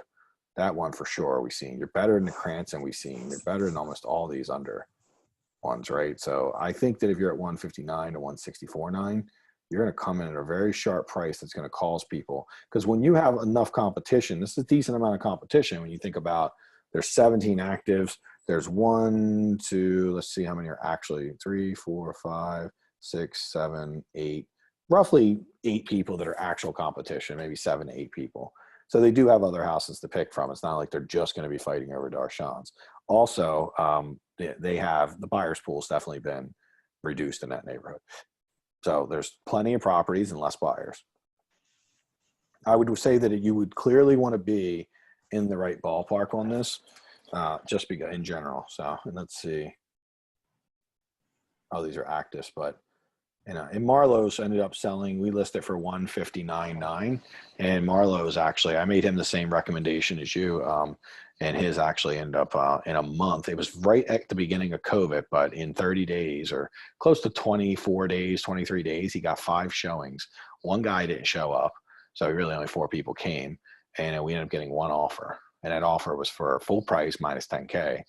And you know, I couldn't work any of the magic that I worked on, you know, Nancy's obviously, with 1 offer because me and Marlo were fairly desperate. And yeah, we only got 4 showings. It was kind of brutal. I think Darshan's house is better than Marlowe's for a couple of reasons. Marlowe's was kind of funny looking on the front. It was across from a school. You know, I feel like the street might have just been slightly better where Darshan's is. I think Darshan's basement bathroom is a little bigger than, you know, and Marlowe's, for whatever reason, didn't get expanded much. So it was actually kind of tight. Little details, small little details, right? So I think I think Darshan, if you put it out there for a 159.9 to 164.9, you're going to get plenty of activity. You'll drive it up, and hopefully you can get into a multiple offer situation, which isn't easy to do in this neighborhood. Just so you know, like this neighborhood is not going to, like you take Pasadena, Glen Burnie, the counties, like the school systems in Nancy's is like, they're like 8s, right? They're really high up. In Nikki's, they're probably 6s and 7s. They're pretty solid, right? You don't have to go to private school. And then you go like this, they're like 2. School system's like a 2. So taxes are high. You're in the city. Neighborhood, sketchy, right? I mean, it's pretty nice on that street, but sketchy overall. So buyer's pool's good, but it's just people who are looking to go from like renting to owning. essentially is like your main customer there. And the reason they're okay to go from rent to own is because some mortgage broker sent them a letter as a tenant, right? Just a whole business in this area, and said, hey, I can get you in a home cheaper than rent. Like, because if you rent in this neighborhood, like any of these houses, like you take any of these you see for like 150, 160, they rent for like 1,500. So I mean, they're renting all day for that, especially if you get a nice rehab one like this. So at 1,500, they can buy that same house for about $900, $800. So what some mortgage broker is doing is saying, hey, I can get you into a new house for, like way less than what you're paying in rent, and you won't need any money to do it. Oh, you don't even barely need credit. So that's where a lot of these buyers come from. They're like people who are renting. They get a letter saying like, hey, I can get you in this house. All you need is like $1,500, and it's tax return time. They're like, oh, I'm getting $1,500 back for taxes. But then they got to go do a program. For them to become home buyers, there's a lot they have to do. So there's a lot that is dependent to get the settlement in this neighborhood. Now, that's why I've decided not to rehab there anymore, because I've done about, like I said, 50 flips. And I went back and did some research about maybe 6 to 9 months ago, and I'm averaging $18K per flip in that neighborhood, which is extremely low for me, right? And knowing that, with no upside, no glory stories, right? Where it's like, yeah, I thought I was going to do this, but we ended up making 50K. I don't have one story in that neighborhood of that. So these are what we call like bunts, right? They're like bunts, maybe a single at best. These are just going to put some money in your pocket. They're a really good, safe first deal to do, maybe second or third. Eventually, you want to kind of scale up from those and get to where there's some upside, where like Darshan's wholesaling a deal right now where, I think we put a 210 on it or something, but, a good day, I could see that selling for 220. I wouldn't be shocked if that happened with everything going on, low inventory. But in this neighborhood, I'm shocked if something goes for 20, 30K more. I've never seen it really happen, because it is very much a limit. We can see that you can't sell it for more than 175, 180. You probably clearly couldn't get it appraised because it's a row home, because they don't have as much flexibility with row homes as they do with single families. Single families, there's so many differences they could play on to get the comps up. So I think that's pretty solid. Is that helpful, Darshan? Do you have any questions in general, any feedback or questions? No, that's pretty helpful. Is that about what you were thinking anyhow? Yes. Cool. I mean, obviously you've been doing this a while, and so I think you're on the same page. Your house would be great. And just whatever you think, lean lower. Just basically what I've been doing lately. If I'm kind of like in between two numbers, I just lean lower and then I negotiate up. It always works out. I've never had a bad experience by leaning lower. I've only had bad experiences when I lean higher. And I'm like, hey, let me see what we can do, because I don't know why our brain leads us into believing if we list it higher, we'll get more. I mean, my brain does that to me all the time, and I have to like smack it out of my head. It is very instinctual to think like, well, we list it for more, we'll get more. I don't know what it is. Even when we used to sell stuff at auction, every auction we did, we'd be worried about like, oh man, I hope we get more than our reserve, because we'd always get them to a low reserve, but then kind of hope for them. They would kind of promise them that we'll likely go way over the reserve. So our hope was, we're always worried, like, I hope it just doesn't go to the reserve today. And I hope we get more. And we always left there worried, because that's just the way your brain works. It struggles with listing low and then allowing the number to come up because of the worry. So the good thing about this versus an auction is, an auction, we were tied in. If someone hit the reserve, we had to sell. With this, if like you don't feel like you're getting a number that's acceptable, then you don't have to sell. You can just be like, hey, I'm just going to stay on the market. You know what? I need more. And you totally can do that. You don't have, just because you're hitting list price, anything like that. You can just be like, nah, I'm good for now. I want to try to get a little more money. And that would not be a bad thing to do. So anyhow, cool. What else can I help with? Any questions?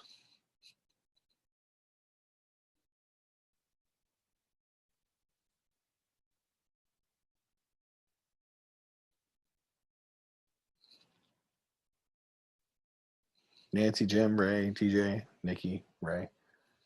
Again, double hit you, Ray. I know we did the because I was looking at it again, since we're getting ready. We got the landscape done and everything for the well and septic house that we're listing. Mm-hmm. So that one's not in a neighborhood, so to speak, like the one is right now that we're getting the 364 that has a cash buyer. Yeah. That's another one that we really have like almost no comps for on the lot size, on everything else. Mm-hmm. I know we looked at them, and the stuff that we found was like, it was like from the end of last year. Some of the stuff didn't have finished basements. How do you kind of not put values to, but how do you put values to stuff that's like not existent on comps? Because as you were doing comps, I started looking at them again, and I'm like, we're not in a neighborhood, but the closest thing that has rehabbed comps is the one that we're selling. That's basically that neighborhood. That's where my comps jump to. Because as you started looking at like what's active, what's your competition, my actives in the neighborhood that we're selling for 360, somebody listed at 370, they went pending in 6 days, and somebody just listed at 390 and they went pending in 8 days. So they all have to appraise there. I understand that. But I know when we talked to you, we talked about like a 334.9 list for this new well and septic house. But there's just no comps unless. What were you originally thinking? Originally, we were, I think, 314.9. Okay, so you're listing at 20K higher than you originally thought. Yeah. So I would always lean on what we originally thought and what we've seen when we looked at it a second time. The reason I say that is because when we looked at it the first time and the second time, we were leaning towards that number. And I imagine there's a way we got to that, right? There's always a reason when we did a lot of deep research. So the thing we don't know is like how the well and septic is going to affect value. It obviously has a fee to it. It is not for everyone, right? Not everyone is like a fan of well and septic. Now, Nancy has well and septic, but in that neighborhood, it's all well and septic. It's common. Where your neighborhood, not everything's well and septic.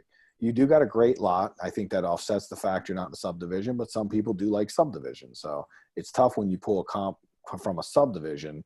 And I know we were not finding a lot of comps that were similar to your house, or not a lot of good comps that were. Yeah, there's just nothing. It's like, it was like Nikki and TJ's, like where you said, look at the actives. And I went back and looked at the actives, and we're not on a main road, but the actives are 350 to 390 right now, and they're going active depending in less than 10 days. Yeah, take a look. I mean, I think bottom line is I would just open your mind to how far you can go over a list. So if you think that the house could be worth 370, 380, 390, the question is, are you willing to negotiate it up from a 335? Do you want to ask my realtor? Yeah, I mean, 339.9. I mean, you know your best chance of getting up there is that. And people right now, what I've been hearing from everyone when I interview them is like, hey, we paid our last 2 deals. We offered 20, 30K over listing, got rejected. So, I mean, people realize that like list price is obviously just a starting point right now. I mean, that's what I'm hearing conclusively from everyone. So I think that's probably what you're going to be hearing from a lot of agents up there, because when there's so little inventory, it means most people are losing. Most people aren't winning deals, they're losing deals because, there's not enough inventory for everyone to win. With that being said, I don't know. I mean, I would go back, just look at them again. I wouldn't lean towards overpricing. I would always lean not towards overpricing. As you were talking through and looking at Darshan's, and you had a good point with Nikki's, you're like, well, let's see what's active. And it pulled up like 90 listings and there was only one other active. I pulled the actives within a mile and a half because we're on like a 1 acre lot. So I pulled the search out. And there were 3 other actives, and they were, I don't know if I have it open still. There were, I logged out. Well, think of it like this. The actives of all the information we did, the first information we looked at is the most important. The last thing we looked at is the actives. That's the least important information. It's kind of like the cherry on the top. As we've seen a 310, but I didn't say, hey, Nikki, you should list it for 285 because that's way better than a 310. No, you in the 310 will be sitting on the market likely, right? You both will just be sitting out there forever. So you want to make sure that I know that, people still need to feel like they're getting a reasonable value for their property. Your house, I mean, I think your house should not have a problem praising for 350, 380. I don't think it. I don't think so at all with the square footage and everything. Yeah, exactly. It's just a matter, and I think the buyer's pool will want it. So I do think if you're listing somewhere between 335, 345, I think it puts you in a fine spot to negotiate up to wherever it needs to be. It keeps you on the sharp side. You guys have. What's the highest you've ever gotten every list? Like 20K, or you said you got 30 on this last one, right? 42. 42 on the last one. There you go. There. Now you got a record to break. Hannah, tell her she's got a record to break. She just looked at me. It's her own record, but now she has a record she can break. Okay. There you go. So, I mean, try it. I just don't go too insane. I think you're already way over what we originally thought. So I have found a few times I've went way over what I originally thought. I was wrong. I've only done it a couple times. No, I don't want to go way over. Like I said, I don't want to, I'm still thinking in that 335, 339.9 range. I just went and looked as you're looking at comps. I'm like, let me go see if anything else came on the market and there's really been no change in activity except that the competition, if you will. And I don't want to price at the 389.9. But you're priced well now to where you know that the price of your house will feel cheap compared to everything else. The quality of your home will be great. People overlook the well and septic because there's nothing else out there. And I think your price is going to drive a lot of people in the door, a lot of people. And then Hannah can go for her record. You got to get 45 on this one. Well, I mean, honestly, if you really wanted to break your record, you could cheat. Just list it for 265. You'll break your record for sure. Do you think that could ever backfire? We had that discussion. I think so. I think if you go too crazy with it, yes. Like, I feel like that would almost get like annoying. Like you'd have people like right now, if you price aggressively, you probably get serious with a good mix of emotion. Mm-hmm. So they're spending emotionally. But I think if you did something like that, I feel like you'd have people like threatening you and like, it's going to be more confrontational, I have no doubt. And I mean, yeah, the amount of phone calls and offers you would get would just be insane. A friend of mine tested it. He used to be my broker. Me and him were flying to Vegas for something, and he was telling me that how we do the auction, because this is like 6 years ago. And it was when I hadn't used this technique as a realtor, but I was telling him how like listing low works as an auction. It was when I first started thinking about the concept. He's like, one time he had a property that he was supposed to list for 150, and he convinced the guy to list it for 80, and he listed it for 80, and he's like, I got 48 offers in like 3 days, and he's like, my phone rang from morning to night, unstoppable, and offers came from everywhere. And he said he did end up getting it up to like 160. So it actually got me thinking. He got more than what he originally thought. Now, the reason he said he wouldn't use that technique again is he's like, I basically had to shut my business down for like 4 or 5 days just to process all the offers. And yes, when you get 47 offers that, likely a big portion of those offers are pissed off because, first of all, like the worst feedback I've gotten in recent history was the one I got 16 offers on. I had 2 people that got really butthurt and said I was unprofessional. And I don't generally get that. But I honestly, when I had 16 offers, I just had to make a business decision. I couldn't call all 16 people back. I had 5 deals at the same time. 2 of them went on the market the same day. And it was like, my phone was just blowing up. I couldn't call all 16 people. So the worst offers are the ones that got really angry at me. But I was like, shit, I wish I could. I really do like to call everyone. I just couldn't do it with 16 offers. I had like 8 or 9 on another property, and it was a lot to go through. I was talking till 10 o'clock at night. And so that's why I wouldn't go too insanely low with it. But if we can get 10 to 15 offers, in that ballpark, that's, for me, I'm seeing the best results with that. Okay. I guess minus Nancy's house. I mean, Nancy's will be the first time we've had 2 offers and got a really good deal. But if we'd have let Nancy sit for like 2 more days, we would have been at least to 5 or 6 offers minimum. But I just feel like this offer came in so strong with the right buyer. Everything's just lining up that it's good to take it off the market at this point. Okay. Not lose that buyer and then potentially leave money on the table. It's a little bit of risk if we'd have pushed it 2 more days in this particular scenario with this offer. So okay. I think if you list it in your ballpark, I don't think anyone's going to get butthurt at 339.9. I don't think people are going to be like, that's overpriced. Obviously people are going to be, still come see it. There ain't a whole lot to look at. Okay. So you're going to be priced well, right? Well, anyhow. So, I mean, it's, what time is it? Is 6:30 yet? I got some cool stuff. You guys are just in time. 10 minutes. Any last questions? If not, I'll be jumping into 6:30. We're going to be training a little bit on finding deals. So I know, Ray, if you're around or you guys want to share some of what you're doing, you certainly can do that if you want to take a couple minutes and just share like what you're doing on the MLS, because I know you're finding deals consistently for free on the MLS. I know. We just wait till we need them and then panic for like 48 hours and then get one though. So it's all, well, look, at the end of the scenario, as long as I got a house is in there, that's all that matters. It don't really matter how you go about it. It can be sloppy, it can be messy, but as long as you're getting deals, you consistently have been getting deals for free. I mean, you don't do any paid marketing. You've been getting deals for free.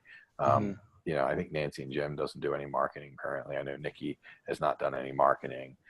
Micah has not done any marketing yet. I mean, I think he's doing like all free stuff right now, and he got his from the MLS, and I think Gigi will be looking soon, so he's going to be getting back soon. But most of my stuff, I've not paid for marketing since like November. I just started my marketing back up recently. just to kind of add an extra layer. But I did it mostly because I'm going to be adding this year a piece of my business where I help students find deals, that need them. So since I'm doing that, I'll need a little extra houses over than what I need personally. So I'll have some extras for everyone else too. So a little bit for the family, right? A little, so everybody can eat. That's all good. I'm happy to do that. It's like, I'm trying to get my PPC rocking, but I'm doing it to make sure though, first, that I don't give up on the MLS, because the MLS is amazing. And right now there are deals. They REO agent, I think I'm going to get a deal today with this REO agent local, who's Barb Purdue. I'm in, and I think I got a chance of winning it. I got some other offers I need to put in that I might have a chance of winning.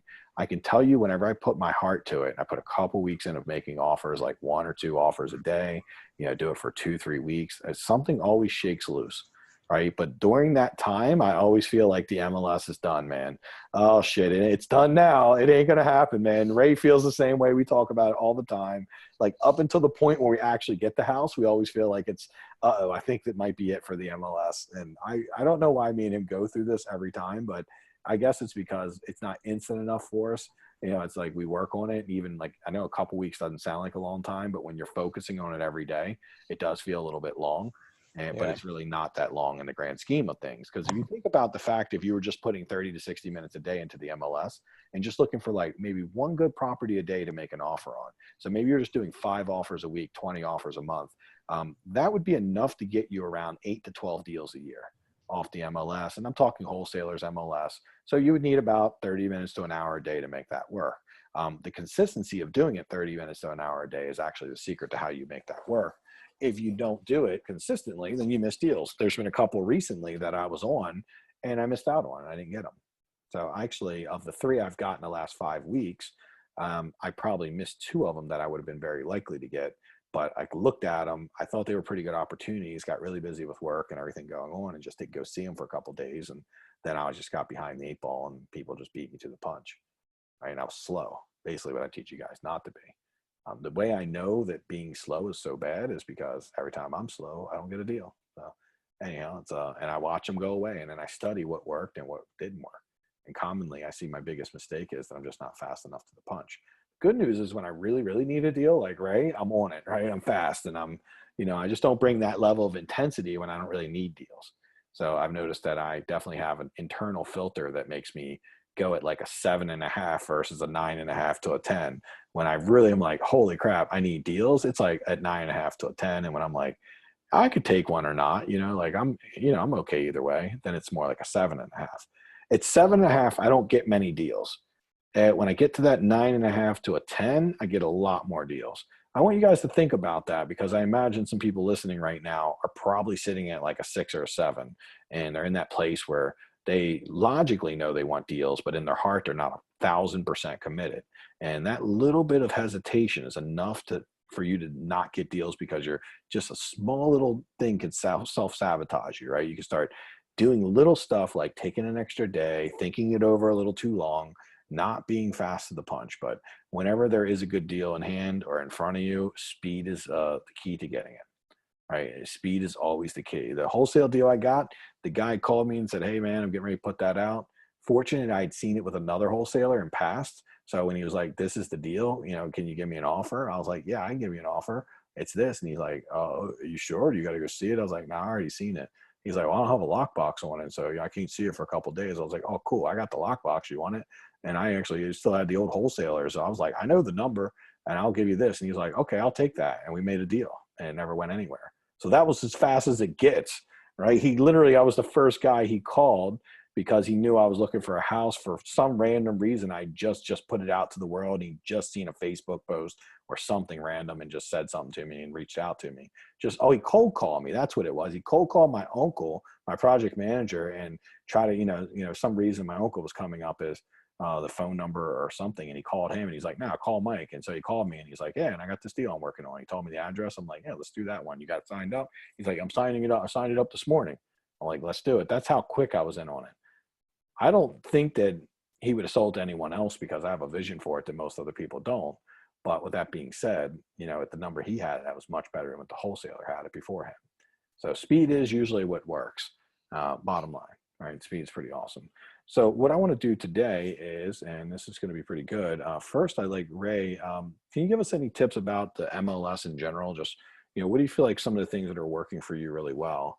And then when Ray's done, I'd like to just take a look through the MLS and just see what's going on right now and kind of see what deals are out there. Stay consistent with it. Give us some examples of what that means. Like, like give some real numbers. Like how many houses do you generally look at on the MLS a day, and how many do you go see on a week? Rough numbers. I know you don't have us down. Like, you're not going to pull out your. When I was actively like just looking for the deal that we just locked up, I would go through, because I have just different searches saved, probably like you do. So I would go through any of the stuff that's new, but we've honestly had the best luck, and I think we've said this for a little while now. We've actually had the best luck up here because there's not a lot of serious buyers.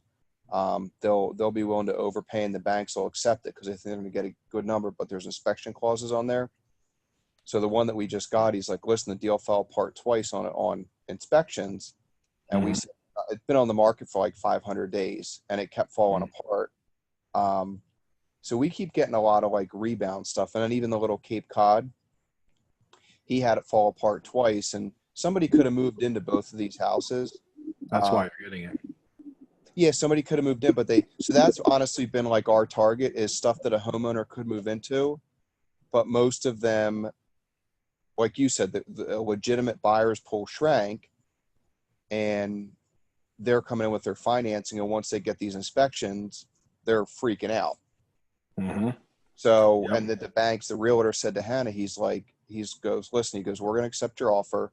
He said, I do have 3 other offers. I'm going to call for highest and best, but you're definitely like, there's no contingencies for inspections or anything. Mm-hmm. And we said, no. And he said, already goes, they're not even going to call highest and best. They'll take your offer. Yeah. They got tired probably. Right. So that's what we've been doing. I mean, a lot of times the new stuff, like up here when it hits the market, we always joke, but we don't actually go after it really the first time. Mm-hmm. Because we kept getting outbid, I was noticing. And I think we can pay pretty strong numbers with counting Hannah's commissions back towards it. But we just kept getting outbid, and it didn't make sense. So now we're kind of like the rebound buyer, and it's worked out great. Add some context, because Ray's like up there, like he makes it feel almost like it's different where he is. It really is no different. He just has a house that he focuses on up there that's a newer home. So he buys a lot of houses that are 20, 30 years old, kind of custom built, nice houses, 2,000 to 3,000 square feet. They're really nice homes, like really nice. And he sells them for like 300,000 to 400,000 roughly. And that's what the ARVs are. But they're new enough that they feel livable to a homeowner who's like, oh man, we could paint that, or we could throw carpet in it. And then what they don't realize is just because something's 20 years old, if you need a new roof, a new HVAC system, all those things are 20 years old.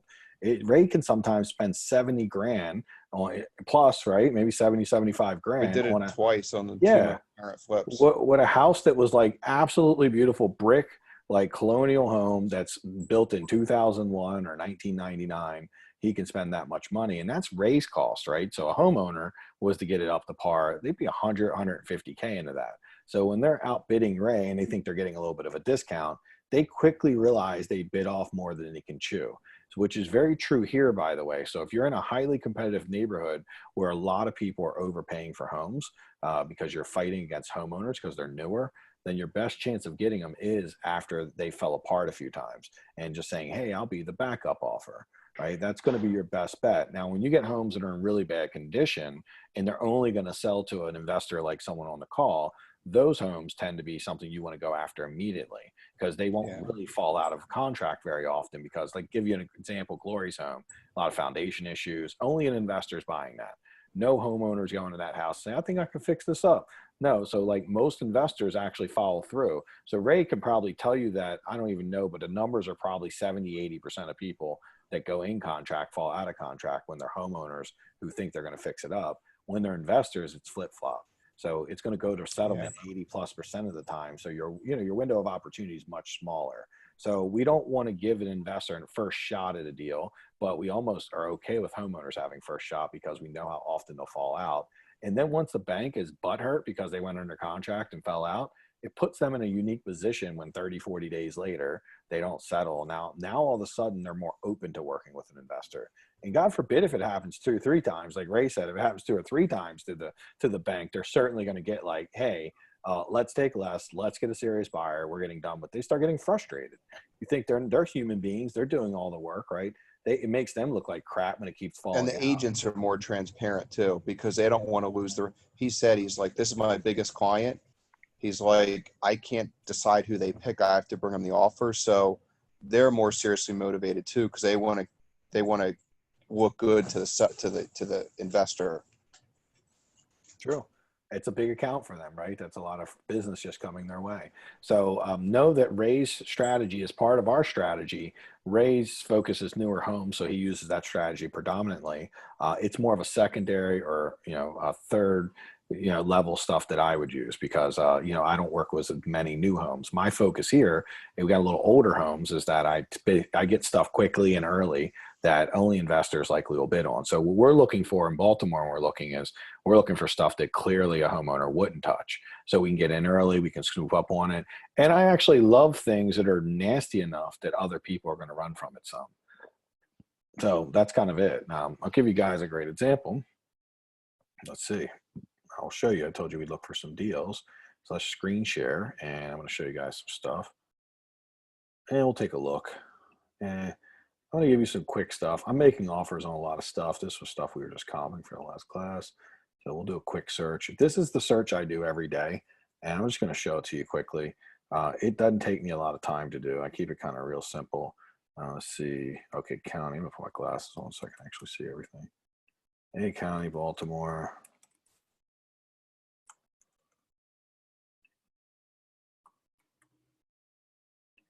So I put in 3 counties. I don't need to close and pending or I just need actives.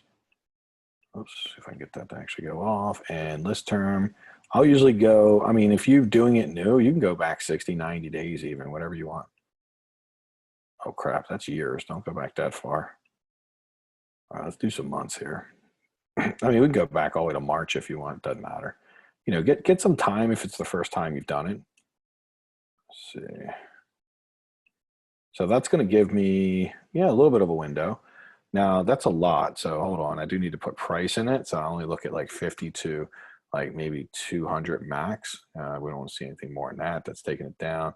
I look at detached because that's my model that's working right now. I'm getting all my best deals are coming to be detached. Doesn't mean I won't do a row home. It just means my biggest opportunity is detached. So that's the first thing I want to look at. This is about what I get when I run this search commonly. So if I run it, I'm always getting somewhere between like 80 to 100 in some listings. I always start with the low end. I keep it really fast and really quick. And I usually put the glass so I can actually see what I'm looking at. And I really just go through and look at the lowest price properties and that are not auctions. And I just click them and then I have something worth looking at. Because most of your deals are going to be in the lower price points. They're not going to be the stuff that's real high until you get into more of the secondary. So you can see this is an auction. I'm starting to know who the auctions are. If you click on there, it says auction. This one is it's not an actual single family. It just comes up. You see it's a 2-1 and it's like one of those, I guess a duplex. I happen to know this. This one I haven't seen before. So this is a new one, but it's Billick. That's an auction company. So we're not going to mess with that. Adam Spritz auction company. Adam Spritz auction company. Show of hand, I don't know. That could be. Are they like online auctions, Mike, or like courthouse auction? They're generally like live in-person auctions, which are the worst, right? The worst like are the ones at the property. At the property, yeah. So they're the worst. They're the worst because they're super inconvenient for you to go there. You got to go get a cashier's check. You got to go stand there for 30 minutes and wait for it to bid. You get to see the property, but it's just really inconvenient in general because you got to do it on their calendar. I went to 100 of them before I started an auction company and looking to buy one of my first flips, and I never got a deal. So I pretty much would say it's almost one of the worst case scenarios because you can see who you're negotiating against. It gets you pulled in. I ran an auction company where we did about 350, 400 auctions over 5 or 6 year period. And we never our houses never sold for what I would consider to be a good price. They always sold for too much. So, we never could even, like the numbers people were paying at auctions were always way higher than anything we could even think about. So this one is a 3-1, but it says it's pretty big. It looks like a pretty big house. I'm going to take a look at that at 74.9. Like this one would be one we'd look at. This one, LaSalle Avenue, 21206. Adam Spritz, so okay, get rid of that. TJ Kane, I don't know. This is North Avenue, Glen Oak, 88,000. You can see these are all the ones. They look like stuff we rehab. Liberty Road. Adam Spritz, let's get rid of that. Adam Spritz got a lot going on, don't he? The problem is with these guys is you think they got a lot of good deals because you're like, oh, 90 grand. So at an auction company, what I do, and I can give you this inside tip, most auction companies follow this rule. We didn't invent the rule. We kind of borrowed it from everyone else. Most auction companies will usually list a property for quite a bit less than what the actually reserve is. So we would list at 50% of our reserve. So if our reserve was 180, we'd list for 90. Now this house don't look like a deal at 180, but at 90, it looks like, oh my God, that's a good deal. Not a good deal at 180. So a lot of times like Adam Spritz and all these guys, they got numbers that are stupid reserves.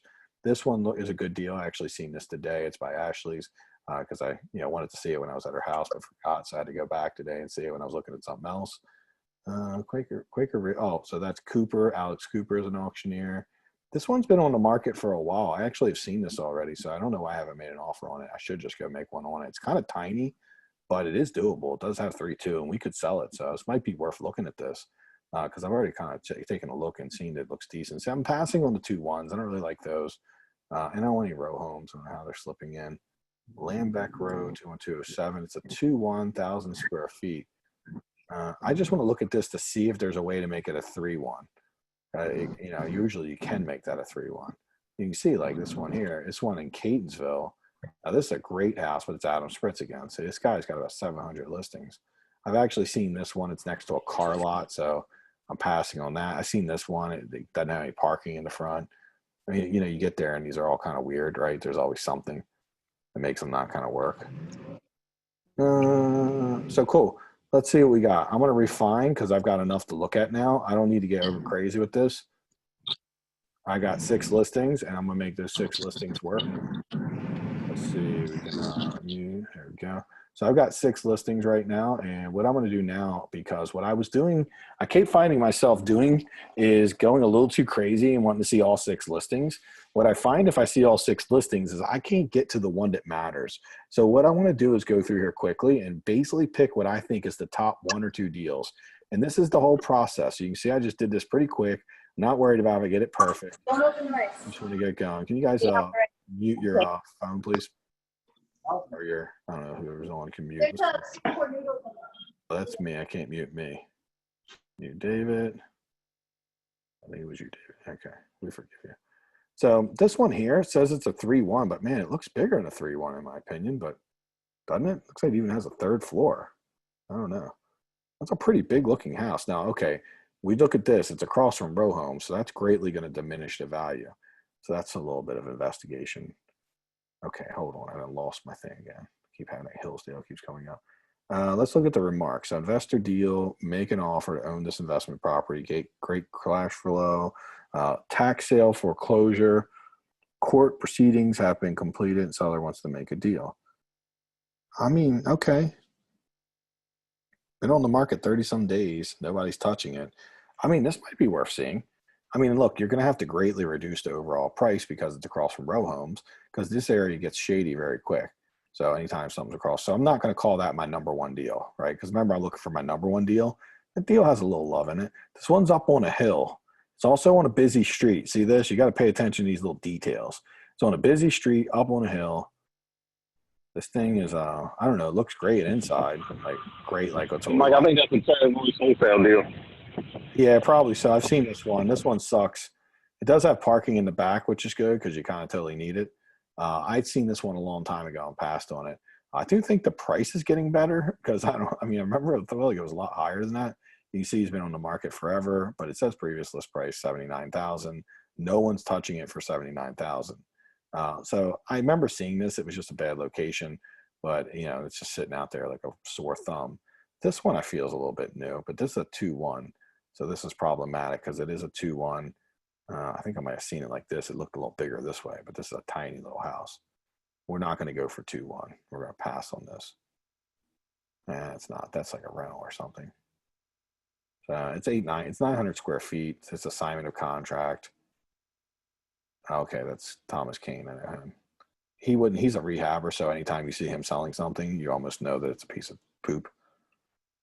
This one I seen today. This is actually a really big house, and I have the ability to make this house amazing. I happen to know the numbers on it, so this house is huge. I think we can make this into about a 6'3" or 6'4" when it's all said and done. It's about 2,000 square feet. Basement can be finished. It's high enough. It is on a busy street, but it goes back in a driveway, which is actually pretty cool, which Mike, takes is that it the off one the on my busy. street? It is. It's the one that I wanted to see the other day. I actually went and seen it today. I was looking at Oh, cool. another one from a wholesaler, and it's actually a great home. I think the ARV on it's probably $300K. It needs $100,000 in work though. It is a mess inside. It says it's a 3.2. What I love about this is actually I already figured out how to adjust the layout and make it into a 6'4". So Wow. it's a pretty big difference over a 3.2, and it's 2,000 square feet. It's, you know, it's on a busier street, but it's very far off down a long little driveway. It's kind of a private driveway. I like this house. They got this listed for 94. I think I made an offer of 121 on it, and I'm putting 100, sell it for 300. The numbers are about 43,000 in profit, and I'm more than happy. Whether I'll get it or not, it's propoffers.com. Who knows? Probably not. We'll see. I know that only I could likely pay that because, you know, some of you guys could get into this house and it could turn into more than 100. So this is my competitive edge. I can list it. One of the areas I can cut costs down. I'll actually run the numbers and show you. But you guys still should be on this because you could be offering more. And I'll have to tell you, there's many times that house has been sitting out for quite a while and I have not touched it. I only looked at it today because when I was with Ashley the other day looking at her house, I was like, I've been looking at that for weeks, and I just came to her house and totally forgot to even look at it, which that made me even more like I was right there. All I had to do was just like go look at it, but I didn't have the lockbox with me, and I only had like no time to get to my next appointment, which was to see Nikki. So I didn't want to be late. So basically, you're running at 300, 100K in work. You offer 121, 100 is what I offered, and you know that's all about right. This is 5%. I can do so 5%. It's still a decent deal, but I can do 2.5. Brings it up to 43,000. So obviously, I'm going to be able to. It is pretty nasty inside. It's going to create a lot of vision, a lot of work. I've got the manpower to go in here and make this one work. I wouldn't recommend this to everyone, but it definitely could be good for someone. I think it's a great home. I have no problem selling it. The one that I just told you about that I had that was 1,500, 1,600 square feet, Oak Hill, that I listed for 230 and got 280 is literally not far from here. The one I just sold for Robert for 300, which was the same square footage as this, we got 300 for it. So I'm pretty confident on the 300. We've just sold two. The 100K, I think I'll probably end up spending that for sure. So it's a pretty big, nasty house. Needs everything. Very old, mold Those everywhere. property taxes, I'm envious of them. Yeah. And this is the high ones, by the way. So the city is the high ones. The county 3,200 is high. Well, let's see what the taxes actually are on this because I put 32, but I bet they're higher.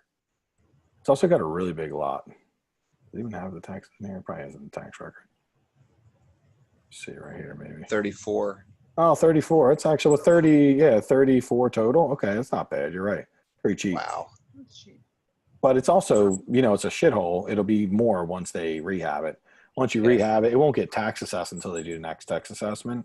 It'll probably go up to 4 or 5K at that point, though. So a little more expensive in the city. Same house in the county would be like 3,200 fixed up. So this house, actually, I've been looking at this one for a few weeks and haven't seen it either. So I got the lockbox for this. Don't know what I'm waiting on. It is sitting there. So I don't know. I don't know if it's a trailer or what it is. It looks a little weird. But it's in a good neighborhood. It says 5'2", Rancher, Rambler. Let's see what the remarks say. Okay, hold harmless, maybe. Oh, yeah, we had to put a hold harmless in. So when they ask for like a hold harmless, personally, I like that, by the way, because little things like that could deter someone else from going to see it. It stopped me from seeing it for 2 weeks because I was like too lazy to print it out and sign it and send it back. So anything that's like a hoop you have to jump through could actually become an advantage for you. So What is that, Mike? basically they're getting you to sign a hold harmless, saying like if you go in there and you get cancer from the mold, you won't sue them. They're not liable for anything. Because like if you want to see our really awful house and go in there, it's at your own risk essentially. So they want you to sign that in case you try to sue them. I've never heard of anybody suing them, but I'm assuming they didn't invent this because someone didn't sue them. So I'm sure they probably did because someone did sue them. It only takes one. So this is something I need to see. This is actually not that far from home. So personally right now, I've seen Hillsdale. This Vincent Road is hot deal, but I've already got this one basically locked up, so this one's done. This is the one I told you I think I'm going to get. I've already got the agent writing for me, telling me the number I need to be at, basically throwing other offers away right now. So I created a relationship, did it quickly. I got in on this one pretty fast, and they're making a decision I think tomorrow evening. But basically, I already know like everything I need to know. So this house is pretty awesome. You got 2-car garage, a nice deck, a little sunroom. You know, it's just a little Cape Cod. You know, not bad inside. I mean, I put 65K into it. It's not like I'm not going to go too crazy on the inside. But I don't know if you can't even see this lot, but it's got a huge lot. Really, really nice lot. Most important part of this is that it's in White Marsh. Oops. Okay. Well, we'll see if we can find it. There it is. It is in White Marsh, which is White Marsh, a really good zip code, great schools. When I'm done with it, it'll be like a 3.2, maybe a 3.3. I'm probably could maybe turn it like to a 4.2 or 4.3 by putting a bed and a bath in the basement. And I think we're going to try to throw a bathroom upstairs or something. So we'll see. But this one's going to go for about 300K ARV. And, you know, ballpark needs about 65K. So we'll see. I got an inside on it. It says multiple offer situations, seller requesting, all that. So the reason that I've gotten, I think I have the best chance on this is because the agent's basically told me where I need to be and is not really allowing, because she's writing and getting both sides. I got a good opportunity. So we'll see how that works. Now, that one I identified as my deal of the day not long ago. This one is one I need to see still. So the thing is, there's not a lot of new properties that I haven't seen because I've been looking almost daily, but there's stuff that I still need to see. And I just need to get in my car and go see, but I don't have time. What I had to do is make an executive decision, not to go see them all, but just to see one. So now I've seen Hillsdale today, I will get that offer in on Hillsdale. I got the offer in on Vincent, looking in good shape. I now need to pick the next house that I think is going to be the next best one. So we're somehow at 4. I don't know what happened.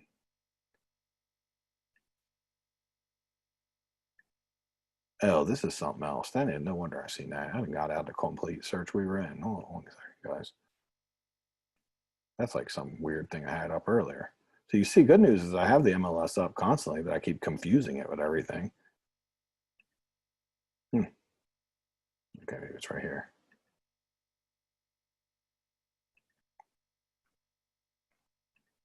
What we have was 6 of them. Maybe I lost it. Oh, there it is, 4 or 6. So that one's pretty solid. This one I seen about a month ago. It's very small, but it's in a good area of Essex. They were not touching the price. I don't know why they won't reduce the price at all. So this one says it's an assignment. So often when people are trying to do like assignments, these are like courthouse steps or something they bought and they just don't want to come off the price. With that being said, I've already seen the house. I have a video sitting on my phone of it. All I gotta do is run the numbers. So I'm going to put that on my to-do. So let me just show you what I got going on here. And we'll put it in the hot properties. And this is why I create a little Trello board. Trello is free. So I come in here and I go to my boards, I go to my hot lead management, and let's see, this is regular leads, scenes. So we want to put in, just make an offer.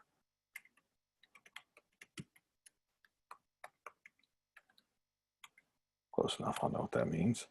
So I'll just put make an offer. I know Lorraine because I have it on there because I've already seen it. All I got to do is run the numbers. I might as make the offer. Once I've done the work, why not follow up with it? So that's my offer I'm going to make tomorrow. This is my offer I made today. This offer I'm also going to make first thing in the morning. This is a wholesale deal I've seen. This, yeah, it's okay. It's kind of a weird neighborhood. I got to do some magic with it. This is one I seen, but it was an auction, so we should have passed. This is one I was negotiating, but it's again another wholesaler, and they kind of got in a weird spot. Doesn't make sense. I've never seen this Rosalie yet, but I think Micah seen it, and I just said it wasn't that great. Never seen this one. I did see this and didn't make an offer. So what I think I need to do now, because I've seen a few things and didn't make offers, I want to make tomorrow my day that I get in and get a couple offers in, because I have everything I need to make these offers. I just got to offer what I think's right. So sometimes my brain works like if it looks like it's not that good, then I don't go crazy on it. I'm kind of like focusing on, thing I should focus on the most kind of. So let's make sure. Let me see where we're at here. I think I'm right behind. Oops. Okay, let's see. So any questions? And I don't know what I done do. MLS here. I feel like I blew it up again. Oh, great. Talking. Okay, I think I keep messing this up because it's like little Zoom thing keeps popping in front of everything. All right, so this one's that. Let's see this. Anyhow, these are basically, oh, I know what I did. I just jumped off my tab.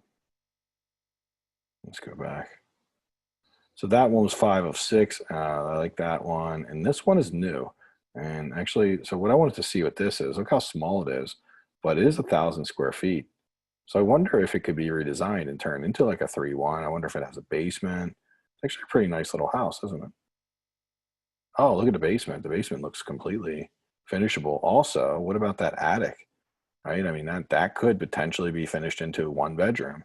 Like that right there could be a bedroom. If that is like big enough to be a bedroom, they bring those up a little and just make this 1-bedroom. Now all of a sudden we got 3-1, and then we could put 1-bedroom bathroom in the basement, maybe even a bedroom. Because see, this is finishable, as we can see, or at least we hope. That bike itself is worth the money.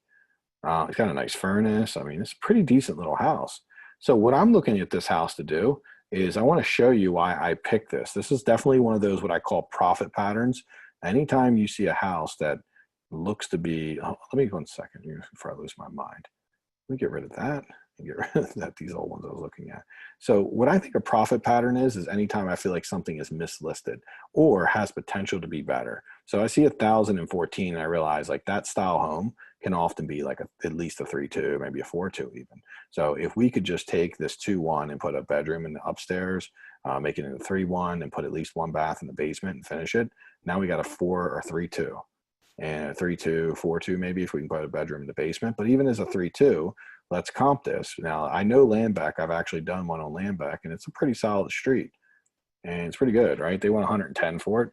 What we're going to do pretty quickly is just do a fast comp and just see what we think it's worth. The house was in pretty good shape. So if I had to guess like what it would cost me, I'd love to get some feedback from the group. We got a lot of people on. You guys seen the pictures, just quickly off the top of your head. What do you feel like it would cost to renovate that, to add that bedroom upstairs, refinish the basement, add a bath, and just get it overall like renovated, looking really nice? 65. What else got a number? Like the price is right. Somebody's got to go 0. Nobody ever takes 0. 0 win every time. Yeah, I was actually, Mike, looking at this house a little while ago. Yep. And I had it at 65 too. I mean, that's a pretty solid number. You're probably, I mean, if I had to ballpark it, I would think about 65.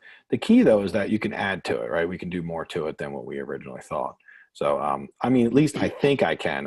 We could get there and find out that's not the case, but I think we can, by the way. So we're going to get rid of all these high ones.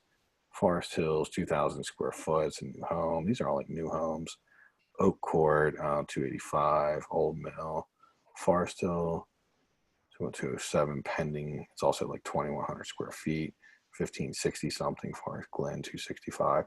So we really obviously want to look. So this one here is the closest to us, but it's a 4-3. So it might require us to get to 4-3. It might require like a little addition or something, but it's about 100 square foot bigger than ours, which is a pretty impactful 100 square feet. And let's just see, that one's 1,700, so that wouldn't be 1,900. Got 1,200. That actually looks a lot like our house. Too big, too big, too big.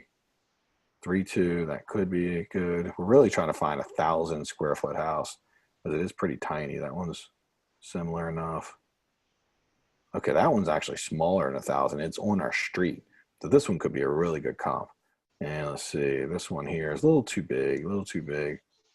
We are really looking for the small ones because at the end of the day, our house is pretty small. So we want to make sure we comp it properly and we're not using stuff that's even 200 or 300 square foot. So that's ours. So we don't need that one, but okay. Plus we've gotten away from comps at this point. We're probably getting the like as is sales.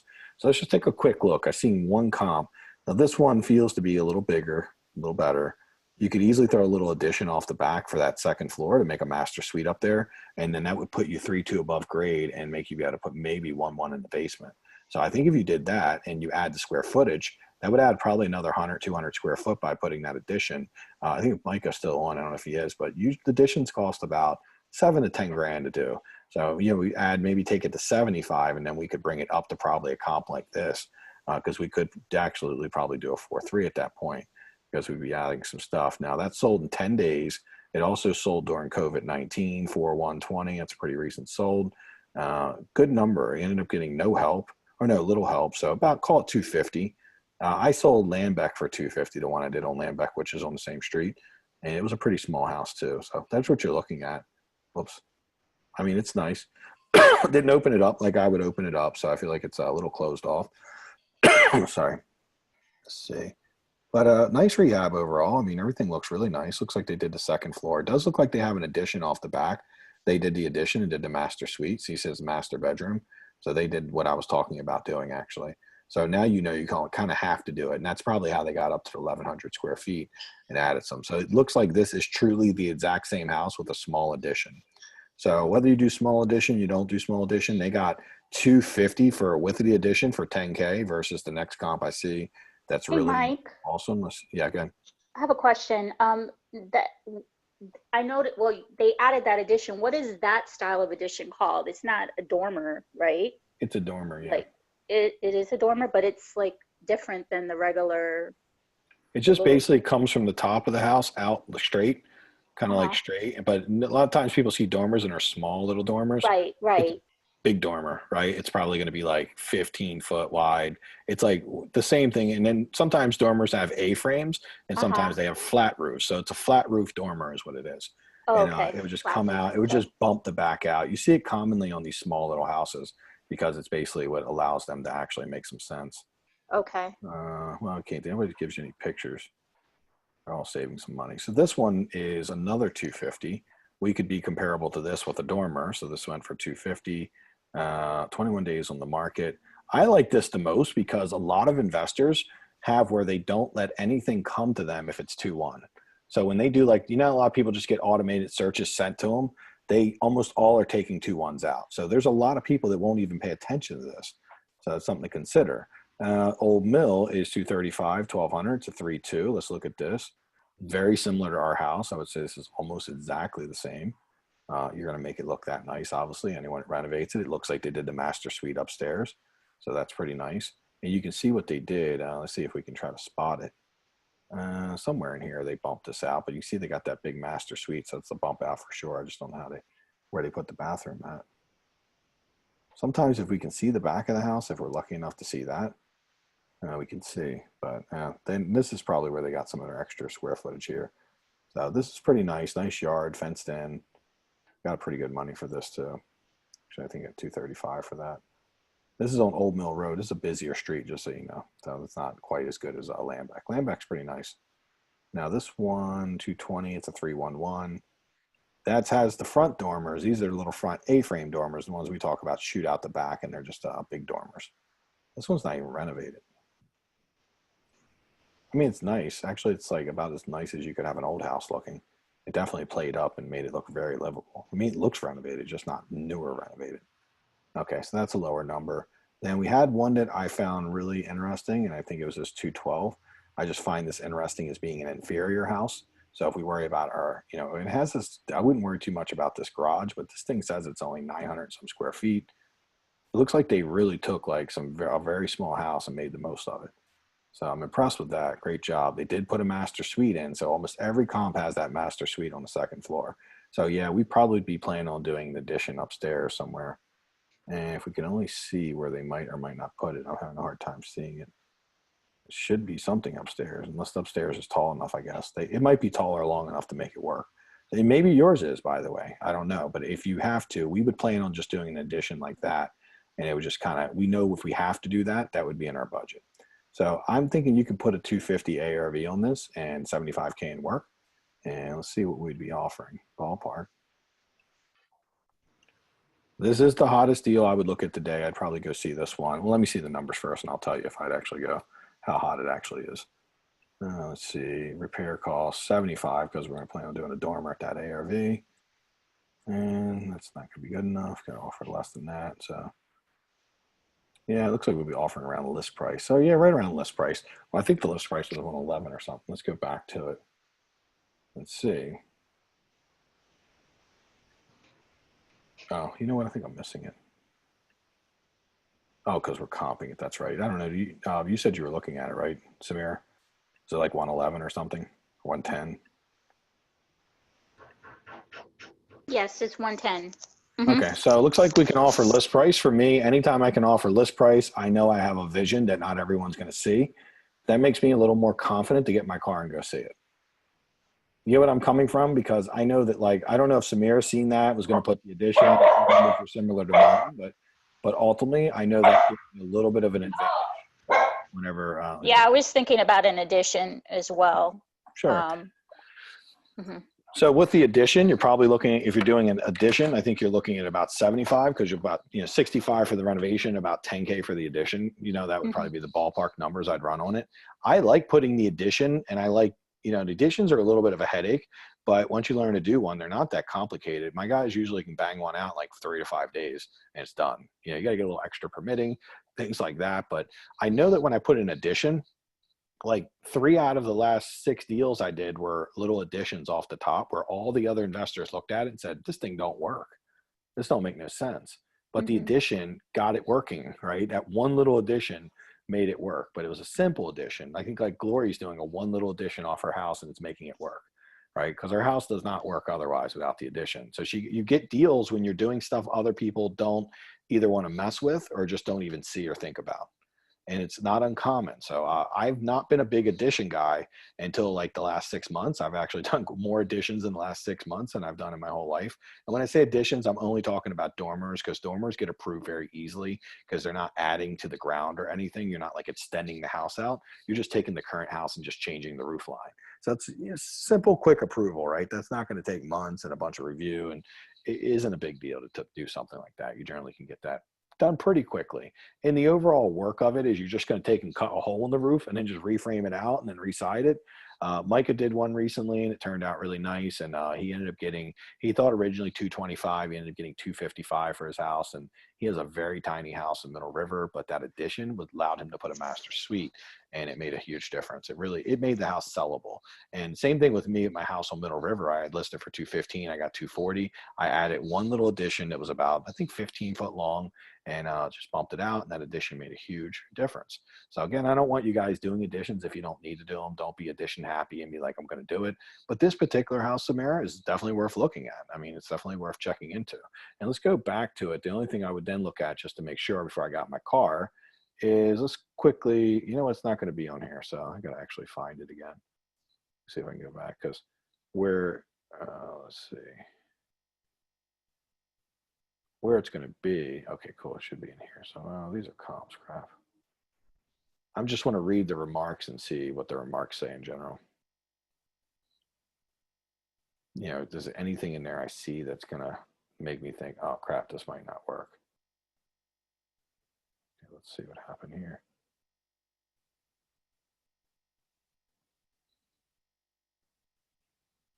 All right, so we're heading there. Cool, so there's land back. Let's just read the remarks to make sure. So, okay, so looking for a starter investment property, 21 Cape Cod, within 3 miles of I-695, close to shopping, restaurants, grocery stores, and Popeye chicken sandwich. Needs some cosmetic rehab, but it's ready to move into. Somebody should be arrested for that. That's not true. This house is located in a mature neighborhood. Okay, I guess that's the new word, growing trees. It is a very nice street, by the way, tranquil while sitting. It says also located on a street which decreases the amount of traffic. Yeah, it's a nice street, actually. I did a rehab one. It was very nice. Personally, I mean, for me, Samara, I would just give this person a call and see what the deal is, because it doesn't say like it's on any kind of hold. I mean, I don't even know if it's actually an REO or it's just something being sold. So the fact that it doesn't, it feels like if you were to go in there and make that offer, you could likely get the deal. That makes me more interested in going out, because I know sometimes when I see a good deal in the bank and then they make you wait 3 weeks, it's going to basically give time for everyone to make an offer. I know at 5 days on the market, this saying 2-1, a lot of people are just seeing 2-1 and just like, oh, no, it's no good. I don't want 2-1. You see me doing it on other properties. The only reason I looked at this one because it said 1014, and I'm looking for, if it would have been like 700, 800 square feet, I'd have been like, oh, it's a true 2-1. I can't do anything with it. Right. So I don't really want to, I don't want to try to make it too much bigger, but 1,000, I know that I have the option of maybe putting a little dormer on. It starts, I can add 100, 200 square feet and get it right into that go zone where things are good. So this is something I would check into. I'm certainly going to probably check it out shortly myself, and just see, but you got to get in. There's a couple things you need to figure out. Can you actually, is it tall enough upstairs to truly put the addition? Is the basement finishable? These are all things that could make or break the deal. I mean, right. the basement's finishable, the layout works, you can go in there and make this into a 4-3 and just maximize every ounce of the space, nothing weird going on the street, anything like that, then I think my numbers are pretty accurate. But if we get there and it ends up being kind of a weird house and just not what we thought, then you know what, we go to our next day. That's how this works. And then, you know, if we're constantly looking at stuff that looks like it has opportunity, then an opportunity will shake loose for sure. And we'll win some of them. We can't lose them all. Mm-hmm. Thanks. But being aggressive with that one, because nothing's holding that back. So there, you know, I think if you come to a conclusion with them, you might actually be able to get a deal done. If it actually is a good deal, might get there and find out it totally isn't. So that's basically how I find deals. It's what I look for. I mean, this is me running through. I'm basically going through that process every day. I do it while I'm watching Netflix, you know, whatever you want. I mean, you can just go through it. And I'm doing 3 counties, by the way. So I'm not saying you guys have to do 3 counties, but it's certainly, you know, I'm just doing 3 counties so I can see as much as possible, because in 3 counties, I can work in all 3 counties. And if I don't really need a deal, maybe it's a little farther from me, I know that one of you guys might be willing to buy it. So I am open to buying the deal and then reselling it or doing something else. So Steve, I know you had some questions you asked me. I didn't see them because I was on a call, but I noticed you sent me a text and you had some questions about something.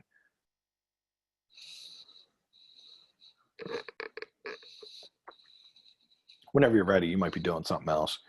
Who has some questions about the overall just searching and just deal finding? I know most people have deals, but a few people on the call need deals. And some of you guys are going to need more deals soon.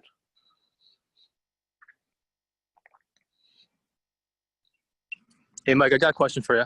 Yeah, go ahead, man. Yeah, I was just curious. For that one property that you're looking at, you said that was a $100K renovation. Was there anything like typical within that budget, sort of atypical from other properties, or was it just, you know, you had to replace everything? That's why it's, you know, adding. So like it was 2,000 square feet. So we needed like a more expensive HVAC unit because it's bigger. So we needed all new electric plumbing. Because it's going to be 6 bedrooms, 4 baths probably. So there's going to be 4 baths instead of the 3 we standardly do. It needs, you're right, everything. I can't tell you I was saving anything on the house other than the siding. It was like about it. It had mold in the basement, needed to be gutted. It was nasty. The floor was buckling up. It was a pretty ornery house, honestly. It's not a beginner house. It's something that, like, you know, I could tell you that 3 to 5 years ago, I was passing on houses like that. Now I've decided if I could just get better, I could easily buy a house like that and make short work of it. So sometimes we have to challenge ourselves. I don't think you need to do it when it's your first flip, but you know, doing like your house you're doing, Marlowe's perfect, like 65K, you're rolling on it, right? And that's what you want to do, something like that if you can. That being said, at some point, like I think Samira did a really big rehab on her first one. It was a big house, a lot to it. No Glories was a pretty big house, and I think Nikki and TJ have done a pretty big one. And so when you do a nice big one like that, it does kind of set the tone, but you got to make sure you get a good deal on it. You know, like for me, as students, I would tell you to offer less than I was going to offer. 2 reasons. First thing is I'm going to list it. I'm going to get every penny out of it.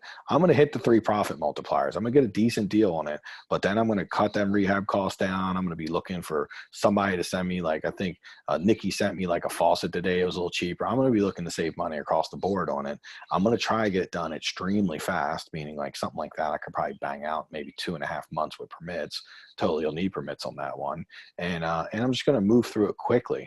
Now that house could turn into 120 pretty easily with everything it needed if you have the wrong people and you're not experienced. So that one is maybe not a perfect one for everyone. It's also a very weird offer system too. So you need an agent. I can put the offer in and actually get a commission and get a commission back, which also gives me a competitive advantage because it's just an offer system. So I got a couple reasons I like that deal that might not translate to you guys liking it, if that makes sense. But that's my competitive edge. You don't have to have that competitive edge to win deals. That's just every blue moon that comes up. And, you know, when it does, I make sure I use it. Doesn't really translate. It's not like I'm not going to tell you my 40 deals I did last year, it might've been 2. So 38 of them, it didn't matter, but you know, the extra 2, I'll take them, right? I got to get something for supposedly being like kind of, you know, like a veteran at this, right? I got to have some tactical advantage. Mine mostly is just going to be that I can look at a house like that and then break it apart and then figure it and break it down. So we'll see.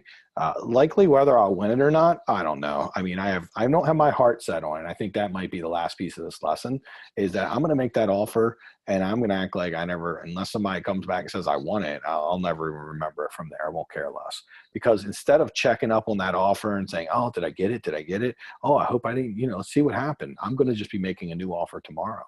And a new offer the next day, and a new offer the next day, and a new offer the next day. Because I can make 35 offers and I could get 6 of them accepted, and then I could just pick the best one of and tell the other 5 I don't want them, or say, hey, did one of you guys want one of them, right? I don't have to accept all the offers I put in if they come back to me, because often they don't come back the next day and accept. They generally like to come back 2 weeks later and accept. So if they do, you can use that as a great reason to be like, hey, we changed our mind, we bought something else. Guys, I thought we didn't get it. You took so long to get back to us. That's pretty much what happens most of the time. So you can make these offers, but if you're always looking and making another offer, why instead of like micromanaging the offer you've made, you won't feel the loss when you don't win. You'll just stay on your focus, right? Like ships ahead, stay focused on where you're going, not where you've been. You don't care about those houses. And they don't no need to follow up. They'll follow up with you if you're the winner. They'll chase you down. There's nothing you can do. If you get the agent to write for you, then like in that one I told you, I think I have a good chance on.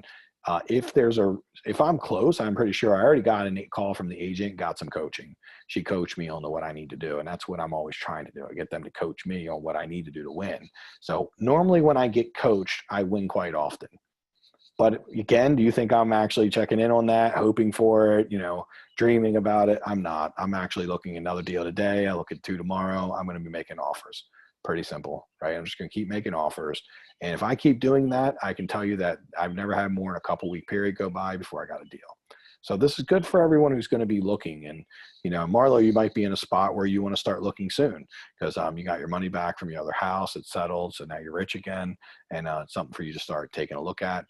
I always tell people, though, when they're in heat of getting the rehab going, make sure you get past the tough stuff before you spend too much time doing acquisitions. Because with a full-time job, it's difficult to do both. And what I don't want you to do is look for a new house and then cause the current house you have to suck. Right? Or to take too long or not to get done as quickly. So get through the hard stuff with your current house and then divide your attention a little bit when it's kind of on autopilot and it's moving forward. Does that make sense? Oh yeah, it's cool. Sounds good. And then, by the way, did you have a chance to, did you drop by 4Speed today by chance? Or I'm sorry, say that again. Did you drop by 4Speed today by chance or no? By where? By the house. Your house, Forest View? Yeah. No, I didn't stop by the house. Okay. Was I supposed to? No, I didn't. Okay. I was just wondering because the contractor was like someone like walked in, like I don't know if it was an inspector or someone else. Could have been the inspector. It wasn't me, man. No. Yeah. All right. Like I wouldn't go there unless you were there just so I could actually give you some advice or whatever, right? Right. Yeah, makes sense. Use of it, but it could have been an inspector, could have been whoever. Maybe the inspector was checking in on it. Yeah. We'll see. So who knows? All right. Thanks. So cool, man. You guys are, it's all going well. What questions? And we can open it up to like just general questions now. And whatever you guys want to ask, it's up to you. It's open floor. Hey, Mike.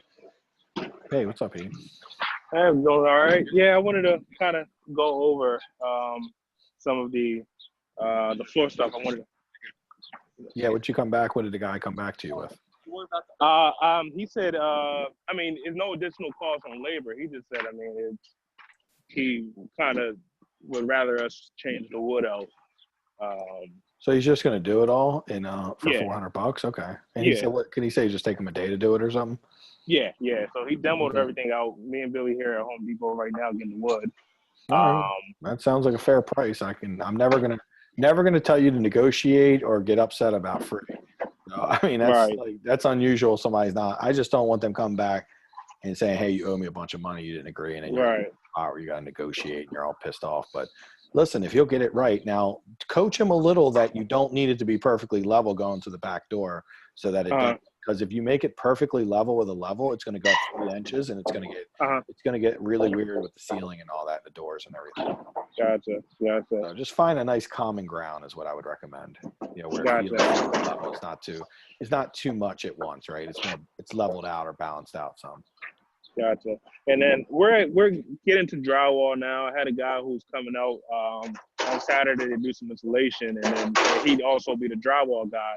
But I guess we have just a lot of like little touch up framing, but I mean we're not sure on like what to do. I mean we have the framing up, so we're assuming we're ready for drywall. What about the guy that you have currently? I mean, can he go around and just do what's called like nailers and just make sure, you know, tell him you need to get it prepped and ready for sheetrock? Like, I mean, you can just go around, look at like all the corners that need them and stuff like that. Nah, I mean after this job he's pretty busy.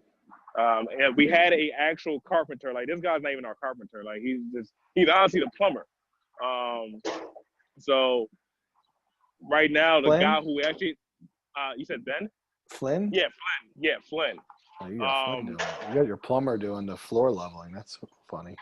Yeah, that's kind of where we. That's He's kind of doing where it we're at. cheap. I mean, that's good. He must have needed some work. So I know why you say he's pretty Yeah. busy because he's Yeah, just filling in some time. Yeah, well, he's filling his time for one of his guys. So he's Okay. there helping his guy and his guy and stuff like that, just to keep them busy and stuff like that. That's kind of why he's saying do it for that. I mean, that's but cool. we had a carpenter who, I mean, he kind of just walked off on us.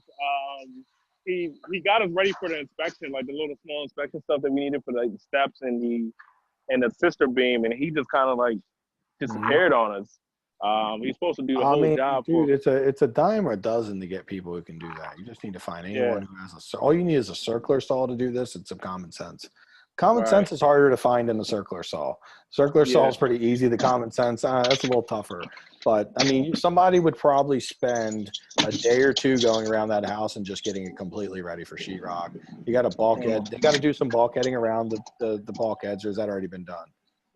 Bulkheading around the bulkheads. What do you mean by that? Sorry, bulkheading around like the HVAC ducts. Has that got like sheetrock? I mean, not sheetrock, but 2x4s around it.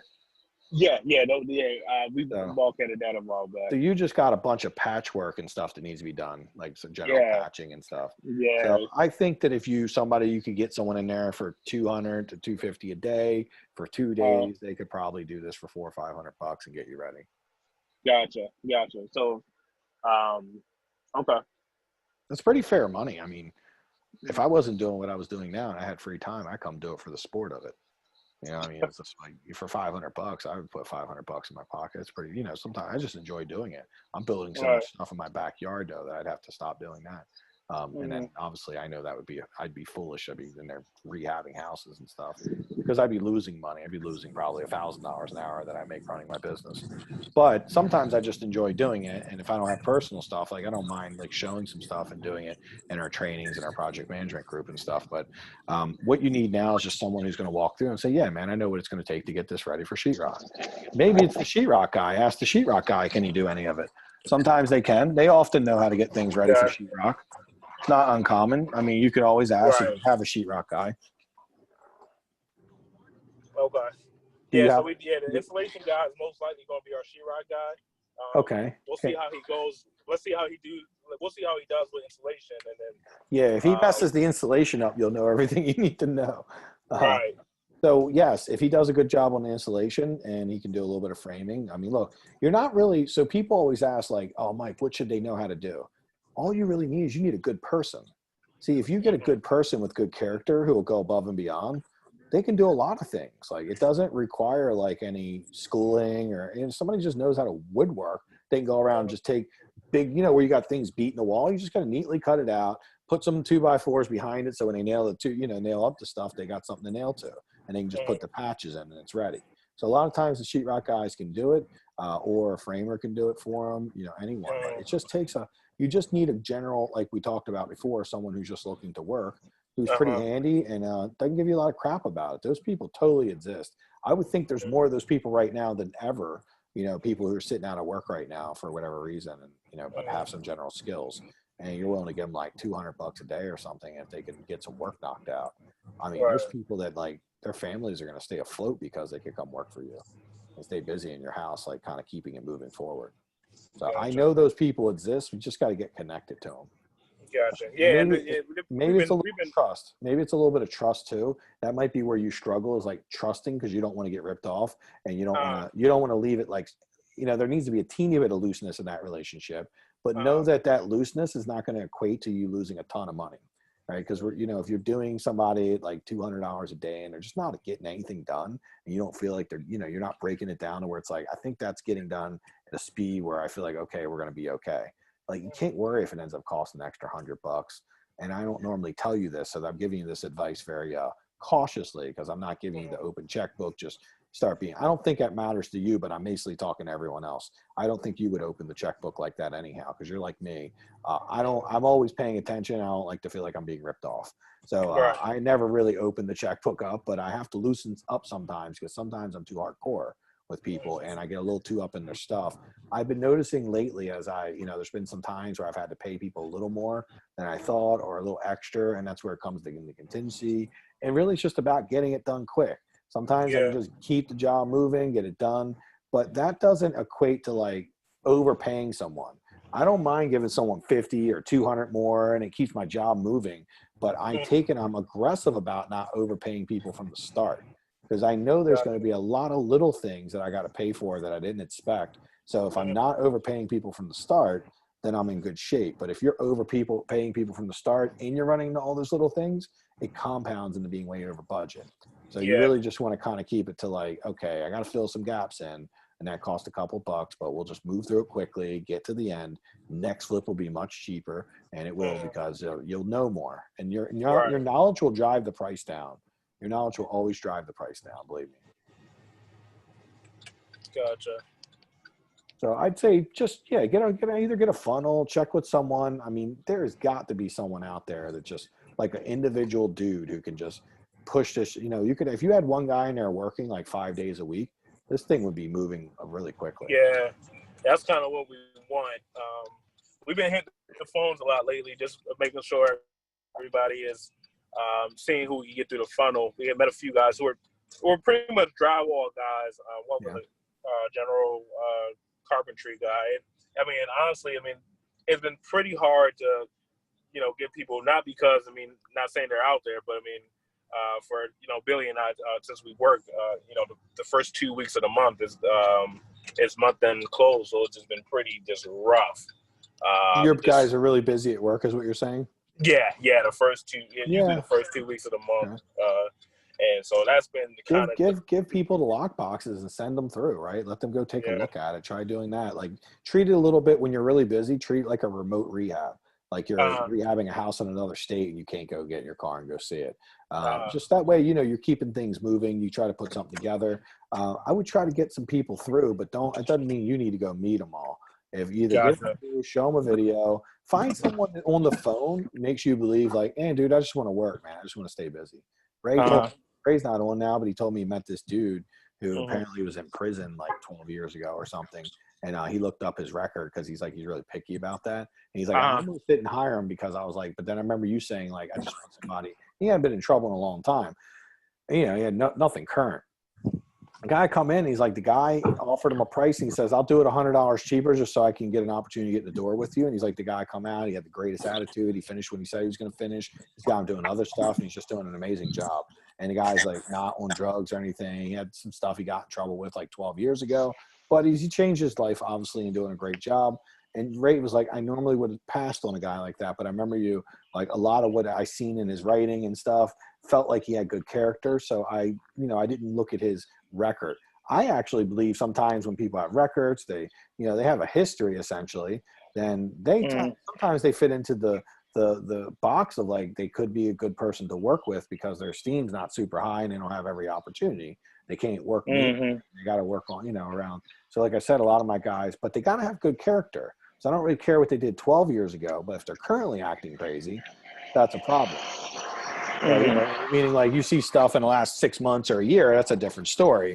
That suggests they're currently insane, and not someone who got into some trouble when they were younger kind of thing. That's much my story actually, and that changed my life. Some people, they go too deep with it. They either recover from it and go in a different direction, or they just stay in the same path their whole life. So you'll know if you're ever doing research. So look for someone with character, someone you like. You can put handyman stuff out, someone that can just do general handyman things, fix stuff up. Try a couple different ads. You can definitely get some people. You can even look. There's just people that want to do work. Like, you can find a good person, man, who'll go in there and just knock some stuff out. They're pretty good. I know Jim and Nancy did a funnel recently, and they've had a couple different good people working in their house, pushing, keeping things going, kind of thing. So Gotcha. it exists. That person is definitely out there. My biggest fear now is you would be finding people who maybe wouldn't be a long-term solution because they might just be filling it until they go back to work, kind of thing. But whatever, man, find what you can find. Some of them will stay with you. Some of them might not go back to work if they got steady work with you. They might like actually, Right. you never know, right? They might like kind of working with you and kind of filling in gaps like that. So we'll see. Right. So run something. Tell me what you come up with. I don't mind helping or interviewing, so you can get on that. You do need a general helper, and because what's going to happen is if you can get someone good, it can do those patches. They'll likely be the same person who could do trim, cabinets, doors. But you got to get someone that's sharp, someone who has a little common sense, someone who's willing to come in at work and they're not going to whine all day, and not someone who's got a lot of shit with them. Gotcha. The people walking off, that's just you figuring out their goofballs. You know how many times I've walked off a job in my life? Guess.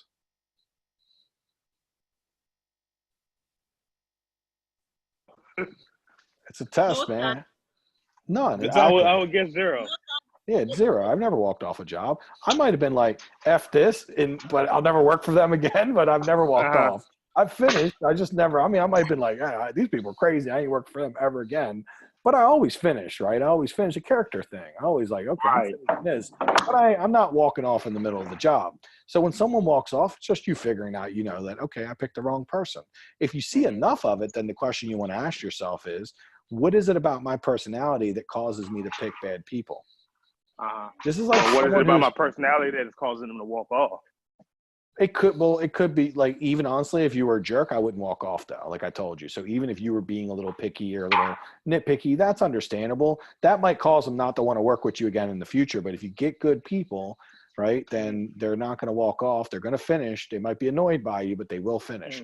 And if you get the best people, they'll be like, whatever, dude, we're all good, man. They'll get along like me and you get along, and they'd be just like me and you talking together. And, but I had to learn that over the years. I'm actually more easy to get along with now at 44 than I was when I was 24. That's something that happens over time, right? As you get a little more like, okay, you don't need to fight over a little dumb thing. And not everything's done one way. So with that being said, it could be that look, this is all a journey for you guys and for everyone on this call. It is definitely a journey. Like, you guys will feel like you're never getting things right. You're gonna feel like you're not perfect, but none of this is about that, right? It's just about getting to the finish line. It's about doing it. The wrong people. That's a good question. I don't know. I got Dr. Phil coming on next week. Maybe he can answer. Who's the psychologist here? Is that, I think, like, somebody, we need a therapist, man. We need to get someone in here who knows, like, I don't know. Maybe we should look it up and see. Look, I mean, my mom's been married 3 times. So apparently she ain't getting that right. So I don't take her advice on picking women. I've actually been married once, and I've been in a couple serious relationships. So, like, look, when we have a pattern, whether it's being in constant bad relationships or it's being in, hiring bad contractors, I mean, the pattern suggests there's something about us that makes us hire bad people. It could be we're too trusting. It could be that, we want to see the best in people. It could be that we actually are somewhat like a teeny bit lazy, and maybe we just pick the first person willing to do what we want to do sometimes, right? And we just like, because I just want to get it going. So, I mean, there's a million little reasons, but we just want to notice our pattern and then fix it. But I promise you can't fix it. Like, I've gotten really good at this through a lot of times. Of every problem every one of you guys are dealing with, I've dealt with personally many, many times. So there's nothing like, I don't ever try to sit on my high horse and judge you guys. I legitimately don't think I've ever heard a question or a problem that you've had that I haven't had at some point. Right? At some point, often I've had many times, by the way. And that's why I'm so good at telling you what to do, because I've actually said, okay, I've had the problem. Here's how I handled it. It sucked. But then I had it again. I handled it better. And I had it again. I handled it better. And then eventually I stopped having it, because first we learn how to fix it. And then we learn how to get proactive and not have it at all. So first, though, is fixing things. So that's where you guys are in the phase of fixing.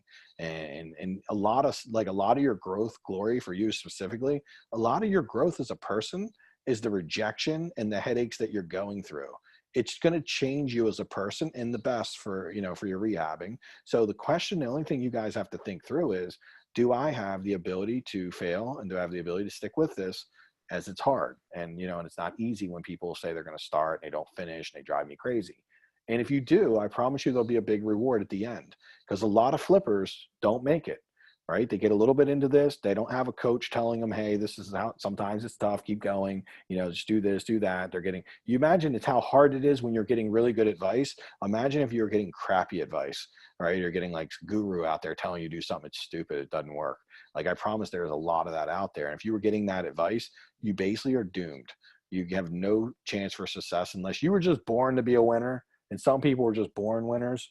But likely you're not in this program if you were a born winner. And I'm me included, by the way, because I couldn't win without a coach. I'm not a born winner because I tried to do it with no coach. And my natural abilities did not get me into flipping and making money without someone saying, hey, here's how you do it. So now I learned I'm a born imitator. So I watch what people are doing well, and then I just like copy it and improve it and make it better. And I'm okay with that. I'm not the originator of any of this stuff. I just like learn and spend a lot of money learning it and paying attention to what's working and what's not working. Because, I find that I'm better in that space than I am trying to be like the originator of this cool thing that no one's ever thought of. I don't need to be, inventing any special stuff. Like Bike made the cool science thing. A lot of that stuff don't even work. I'm just like, hey, this is what people who are successful are doing. And then I'm like, cool, let's see if there's a way I can do it better. Because it's just simpler that way. It's the shortcut. So know that like from an emotional standpoint, if you guys just start to handle this better and you don't take it as rejection, you take it as a learning opportunity. Like you get to learn. Like Gloria, you're learning something impressive. So I know this has probably been super annoying, but this whole foundation thing you're doing is setting you up for success. TJ, I don't know if you still want or you can hear, but TJ did a foundation issue and he dealt with it and he did a pretty good job on it. And he did it with some of his guys. And now he just found a new foundation issue on the house he's getting ready to put on the market. And, we had a conversation and he's seen it. And we're like, oh, he's like, I'll fix it. He knows just what to do. Like, it ain't even a big deal. It's kind of a big deal if he didn't know what he was doing. Like, if he got on the phone and started calling foundation companies, he would be getting some really scary numbers. Like, he'd be getting like 10, 20K, something like that. He's going to fix it for like 1 to 2K. He's just going to be there a couple days doing it. And then like, maybe $500 in material. I don't know. It's going to be cheap. It ain't going to be nothing.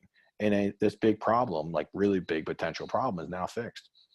So, I mean, it's something that you're learning, Glory, now, and it will create opportunity for you. And the next thing you'll learn, every house you do, you just get to learn and you get better.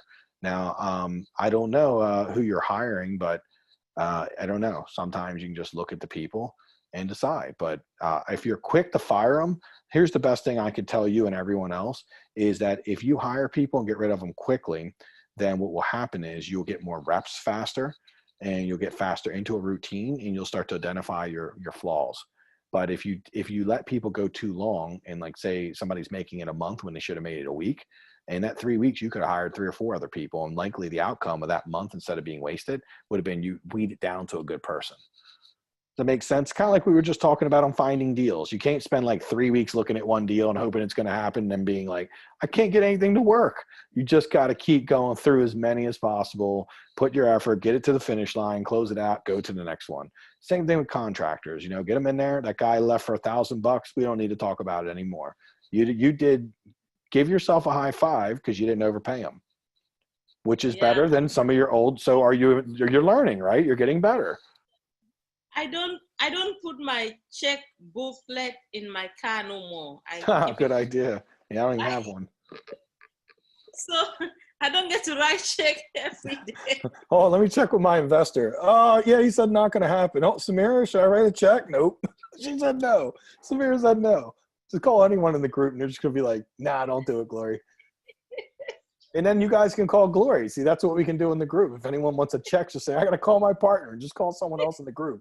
Because it's funny, when you're in the heat of the moment, it's hard not to write a check, right? When it's on you directly. But like literally, if you were to ask anyone in the group, should I do it? Every single person in the group would be like, no, don't do that. But then they could be in the same situation and actually write the check. Because when someone's in our face and pushing us, it is difficult. It's socially challenging to say no to someone. I don't know why. It's a little confrontational. It's not easy. Me included, by the way. I've gotten better at it. I've gotten tough over the years, but I've had to get tough, I had to actually grow into being tougher because people work me a little bit too. And then I'm like, I got all pissed about it, staying up at night saying, fucker God. We should come up with a keyword. So if we get a call from somebody in a group and they're like alligator, we're going to be like, nope, don't give them money or something crazy. Yeah. There you go. I got to call my partner and just call my group. Text me. Mike, this guy wants me to give me a bunch of third up front. What should I do? just send me the text. And if what you won't do is you won't text me. And the reason why is because you don't want to go back to work and you want to take the easy way out, but then you're going to text me when you get ripped off. And I can't do a lot for you when you get ripped off, but I certainly can do much more for you before you get ripped off. Now, I can tell you when you get ripped off, the best way to make you're going to make the best of a bad situation is all you can really do. So my advice is at best, it's just okay when you're in a bad spot. But if you can stay out of the bad spot, and I can help you with that, is really the secret sauce. And then help you stay out of it.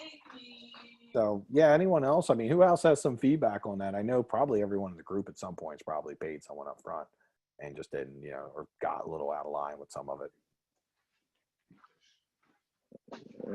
Steve, are you on there? Steve, can you hear? See if he answers, because I wonder if Steve's ever paid anybody. Marlo, have you ever paid somebody ahead of time? Yeah, on the first property, it was I think it was actually the plumber. He asked for a deposit up front to get started. And then you ended up getting where he was a little ahead of you, and you had to wait for him for a while, right? Like you were trying to finish, and he was a big part of what took you like a while to finish, wasn't it? Yeah, exactly. He delayed it by a couple months at least, and he actually didn't finish. Yeah, he didn't finish. And so you were just like, because you had your money, you felt like you didn't want to like cut loose on the money, right? Yeah, and then he pulled the permits on the yeah, that makes it more challenging too. Yeah, it's definitely more challenging. But I hear what you're saying. But I would say my project manager, right? You guys should all look up to him. He's highly experienced. But I would say if I had to pick a weakness of his is he hadn't cut the string fast enough. Like if I tell you any of my deals that didn't go very well, it's always a story of him like, yeah, I was waiting on this person, because he don't want to come back to me and be like, I got ripped off after he's done 700-800 rehabs with me. Probably for him, it doesn't feel, it feels embarrassing, right? But I'm like, hey, you got somebody ripped you off for 800, and then you let my house sit for 2 months, which cost me 4,000. So I'm okay with the 800. I'm not so okay with the 800 and the 4,000 together. That's a problem. That's 4,800. Now we got an issue, right? And then you're just because he's trying to save the 800. It's brutal. We don't want to do it. Hey. Okay. Yeah, Mike. Hey, what you got? Yeah, I have a story. So today I get the contractor quote for the door installation. So I remember you have the webinars, $30 for each door to install a door. So this contract come, he said $80 per door. I said the $30. So he agreed. So $19, $600. So good. So he agreed to do it for 30 each? Yeah, save a lot of money. That's a lot of money. That's pretty cheap too, because for a slab, if you're doing a slab, I'd like pay 50 a door. But either way, he's probably looking at it like I can do a bunch of those a day. Yeah. That's probably what he's looking, because he literally, I mean, if he can do one of those an hour, he's getting $30 an hour. Yeah, before we joined your class, probably we didn't even know that. Probably would pay them $80 per door. So yeah, I mean, 80 is not even that bad if you're just paying retail, but it compounds, all those compounds. Because it's easy for you, because you're in a little higher end neighborhood in New Jersey. It's easy for you guys to think, oh, well, people get paid a whole bunch more. But actually they don't. They just live more frugally so people get paid a little more when they're higher in neighborhoods, but not a lot more. So contracting is actually best in areas like this where they can live affordably and they get paid pretty well. But as soon as they get in these high end neighborhoods, then they often don't get paid a whole lot more for general labor. And but then the cost of living is more. So it's not as advantageous for contractors. But, people got to live somewhere. So people always live, right? They might come from Newark or come from the cheaper neighborhood or something and then come work in your neighborhood. Commonly, that's what people do. They live affordably and then work in the areas where people pay a little more. So yeah, good job. That's awesome. I'm sure you saved a decent amount of money. That's what we want to do. And I think for you now, what you can start working on is you're in a place now where I think you can start trying to finish this thing up quickly and get more labor in. So if that guy does a good job on the doors and you really like him, then any trim you need to do, he can likely do. I don't know if you have your cabinets done yet. Do you have your cabinets complete yet? My cabinet is ready. I just have to finish all the floors, other parts, and then do the final work for the cabinet. But as the cabinets are installed, you're saying? Not installed yet. I'm waiting to finish the floor. And so you do the cabinets before the floor, because the floor is the last thing you're going to do. Yeah, cabinets. My supplier told me already ready for me. So anytime I need her, so she will send people come over to install that. Oh, so install them now then. They need to be installed the second you're done sheetrock. I thought should finish the sheetrock first and sand all those walls and. Are you done? So you're not done sheetrock yet? They're still doing the spackling, waiting Okay. to dry. Yeah. Yeah, as soon as you're done the sheetrock, then the first thing you'd want to do is the cabinets. And you can even do the cabinets as they're getting close to the end of the sheetrock even. Because if they can come do it, anything you can get done, just do it. You can't do the cabinets too early because you got to order granite. And, you got to, that takes like a week or sometimes 7 to 10 days to do. So, you want to get all that done ASAP. Me and David talked about this when I seen his house the other day. David's house, basically, he was kind of getting out of order. He was doing flooring, but he still had sheetrock to do. He still had some doors to do, a little bit of trim to do, a little bit of painting wasn't even complete.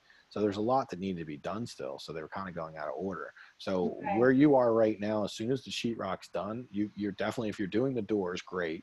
They can start doing those doors while they're doing the sheetrock because they're not in each other's way. Right. And they can. How about the floor sanding? No, that's last. So last two things you do is carpet and hardwood. Think of it like that. So all flooring minus tile. So right now what you're going to do is you're going to do, you can get people in as you're doing the sanding, and they could be doing the doors like you're doing. The trim can get done when you get past the basic beginning sanding and they're just waiting for it to dry. You can get the cabinets in sometime soon, in the next week or so. Don't wait too long on that. As you're getting the doors, trim, cabinets, you can be doing the tile in the bathrooms. And if you get all those done, all that stuff done and 100% done, then you paint. And you just tape up the tile and, protect the cabinet. It's easy to do. It takes about 30 minutes to just prep everything and get it ready. But then when you paint, after that, you do all your finish work. You start putting your doorknobs on, you start putting your vanities in, you get your finished plumber, finished electrician in there. And then once all those things are done, then you do your hardwood and you do your carpet. Hardwood first, carpet last. When you're done hardwood and carpet, you basically are just punching out. There's nothing left to do. But you always do that last. Like what David was doing it early. What my guys try to do all the time is put hardwood in early because it's like an easy, quick money and they want to stay busy. And I'm like, but then my floors get destroyed. A guy did it recently on a flip that I'm doing on Charleston that Darshan sold me. And they did the floors like 2-3 weeks ago and I'm just finishing now, like today or tomorrow. And they got beat up. I had to replace boards. I had to fix them. I had to do repairs to it because they did them so early. So they weren't completely finished paint. They're still touching up paint now and doing a lot of stuff with the paint. So I don't know why they were putting the floors in when they weren't done all those things. They just were trying to stay busy and I just, I missed it. But, I'll try to manage it better in the future. But so hold off. Flooring is like a finished thing. And flooring and carpet is the easiest thing to get messed up. They get paint on the carpet. They get everything. Just make the house right. And when you feel like you're done flooring, and you're going to have to get everyone out the house on the flooring, by the way. So that is like going to shut you down for a couple days probably. So I should sand the floor first or paint first? Sanding the floor and carpet will be last. Okay. Okay. Basically, the last two things you'll do in the order will be hardwood will be sanded. When you're done sanding the hardwood and it's dry and you can get back in there, someone will install the carpet. And then you will be bunching out and that's it. Everything else should be done. So it'd be the absolute last two things on your list of to-do things. The last two things are hardwood and carpet. Okay. All right. So David, I don't know if David can hear us, but that makes sense to David. He understands he was starting to do hardwood, then he stopped it. And now he's finishing a lot of other things up. But if you think about being the last two things you're doing, he had a lot more things to do otherwise. So, so David, you get kind of like why we do that last, because basically it's going to all get destroyed and then you're going to end up doing it twice. Right. And you brought up a good point about, they want to get ahead of you with the money because that's exactly what's been happening. Even like with, as you're talking tonight, I'm like, man, I kind of let them get a little ahead of me because I've been paying them, I haven't been paying them like as the jobs are totally finished. You know what I'm saying? Like, okay, yeah, you're partially finished. So let me give you that. So I've been breaking that rule, but I stopped it. And that's why I'm like, look, you're not doing the floors. I even took the floors out and I'm not even bringing them until that stuff's all done. You know what I mean? Yeah. That's good. It's probably what it takes. So yeah, you got it. Cause you're right. They love to start new stuff. They like to do the easy part of it. You know what the easy part is? It's just to go do all the easy stuff and then leave the hard stuff. Like people love going in, they paint all the walls. They don't do any of the cut in. But you can, like me and Tanya and Rashad painted her whole house in 3 hours. Like minus then it took us 2 days. It took Rashad, Delonte, and Tanya 2 days to finish it. But in 3 hours, we had that whole thing looking like we had done something, right? You'd walk through and be like, oh, damn, that was quick. But then all the trim and all the cutting the doors in and all that took 2 days. So you get why they want to get like where they come in, they just put those coats on and make it looks really done. It looks 80, 90% done. And you're like, oh yeah, man, I can give them like 60, 70% of the money. But if you think about it, if it took 3 hours, but then it took 16 more hours to finish, like effectively, what was that, like 10%, 20% of the work was done? I know this because the painter's gotten over on me a couple times by, me looking and saying, damn, that's like at least half. It's not even half. So the finished work is the hard stuff. I would say that on the end of my rehab recently, we had a little bit of a tight week to pay my guys because they had a lot of things they needed to finish. Was that stuff that they did 98% of, and where my guys might be better than your guys is yours might be doing 85, 90%. Mine might be doing 98, but the 98 still accumulates because they leave all those 2% and they end up having like 4 or 5 days of just fixing things that they should have did correctly in the first place. And then some other things that we added in or, punch out things I found. So that last week I kind of been putting like 1,000 or 2 in for punch out. And, and then I got to get into a little bit of my contingency to get all that detailed work done. And I noticed that that's something I'm noticing about my guys is they don't like to finish, they still finish more than most, but nobody likes to do 100%. So you got to get them to do as much work as possible. Because if you're paying them 100% of the money, you got to get as close to 100% of the work as possible. They'll want to give you 80. You've got to get at least 98, 97, somewhere where it ain't going to be outrageous. 100 would be great if you can get it. It's not always easy. So yeah, I totally agree with you there. And I think you need to start that from the very beginning because I have a good guy, but I think I started out on the bad foot by kind of like getting him used to that. Like, hey, at the end of every week, he's expecting like a paycheck, like, hey, like I just put in 40 hours for you. And he does show up. He's there from 7 to 5 every day. And what are you kind of giving him every week? It's like him and then like that teenager. And what are you paying? Yeah, it's like an allowance. I just look at the kind of like the scope of work and I give him like maybe 70% of what the job is or 80%. That's kind of what I've been doing. What has he been happy with? Like what numbers? Like yeah, I'm happy. No, yeah. Well, he's not. Yeah. I mean, he's kind of like, okay, I think in the beginning he was kind of like, nobody was working, because of COVID and he was just kind of like, okay with anything, but now he's kind of like, hey, I'm kind of almost done. You could see the painting, that's what you saw there. Hey, I'm almost done with the painting. And then when you walked in, you were like, look, but you're not even done with a lot of the finishing. Yeah. Gotta get done. He's not even started with the painting. Yeah. Because the time he messes everything up, right. He'll be painting forever. I mean, he really hasn't done anything since he hasn't done the sheetrock. So, but I mean, is there a certain amount of money that you like? If he makes $1,000 a week and then $600-700 for his guy, would he be happy with that? I think. I mean, I've given him like $2,000 for the week. Okay, cool. And he seems. But now I'm looking at the numbers now, and I'm going to look at everything now because I know Friday he's probably going to be like, hey, and I'm going to be like, look, this isn't done, and I'm not going to, hopefully we could come to agreements and be like, look, I'm not giving you anything until this is 100% at this point, and then. With that, I've been in this situation recently, so this is a tricky one. There might be a little bit of a common ground you want to reach. So I would say that I was at this place like right when I started jumping in around COVID because my uncle was just paying them to $2,000 and he just started doing that. And what I realized, and I thought through this a little because I'm always thinking game theory and thinking like, what's the best way not to lose these awesome guys? But at the same time, I got to take them from what they got used to where we really need to be. So what I did is I subsidized a week or two. Now, very little. I'm not talking like just give these guys thousands of dollars, but you get what I'm saying. Like if I run the numbers and I'm like, it looks like they only did about $1,200 in work, I might pay them $1,500 or $1,600, subsidize a little, as long as I feel like they're making the change and they're getting, we're heading there, right? And they can make up for it with some of the next jobs. Because there's some things when you subsidize on some of the other stuff, like doing the flooring or finishing the paint, these are things you can get done cheaper. So like the flooring is not going to take any time at all. So you might be able to pay him less on the flooring and because he'll knock that flooring out quick. I mean, I don't know what you got in there. So you might find some stuff they can do cheaper. But then so you might have to subsidize a little bit from your contingency, just a teeny bit, just to see if you can get them back on track. So it's kind of like I'm meeting them in the middle, right? I'm not just ripping the Band-Aid off. So I had a few weeks where people were butthurt about what they got paid. And I subsidized them and they still were butthurt. That's how far we were off. So Steve was like, dude, I get where you're coming from. Like, I'm like, Steve, you realize I'm paying them all like $600, $700, $800 each more.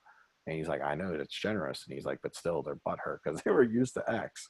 And I was like, okay, well then next week, then what me and him did is we started micromanaging what we wanted them to do. So what I realized I had to do, David, and this is good for everyone, I had to actually get in and figure out like, okay, you're going to do this today. You're going to do this today. I started thinking through the line items for them and telling them what I needed done. And then when they got it done, I was like, okay, that's going to move the job. I don't mind paying a few hundred extra more dollars, but I really want to just start like taking a line right through that line item and just marking it out, being like complete, complete, complete, and then doing it right in order. So for you, like, you know, we talked about getting that sheetrock completed 100%. You don't need to do that paint for a while until your tile's mostly done. So yeah, I mean, you get the tile right, you get all your trim and doors. So right now it's trim, doors, and sheetrock. That's it. You get all trim doors and sheetrock done. Man, your house is mostly done, honestly. So you've got to pay a little extra to do that. It's okay. You know what I mean? It ain't going to be the end of the world. We're not talking about you being 30K over budget. We're talking about a few bucks here and there. You take some of it from the contingency, you should still be in a really good spot. Then hopefully when you get to the flooring, you know, you get to the paint, that it'll be easy for them to actually paint and finish everything up because they got some stuff pretty done, but like you said, they started part and then kind of jumped off ship a little bit. So they got to get some of those things done. I think so I'm telling you that, and I hope I'm not going to be opening a door for you to overpay them, but I hear, you know, I want you just try to see if you can find a common ground that's not going to make you sick and not make them sick. And if you can't, you can't, then you get a new person.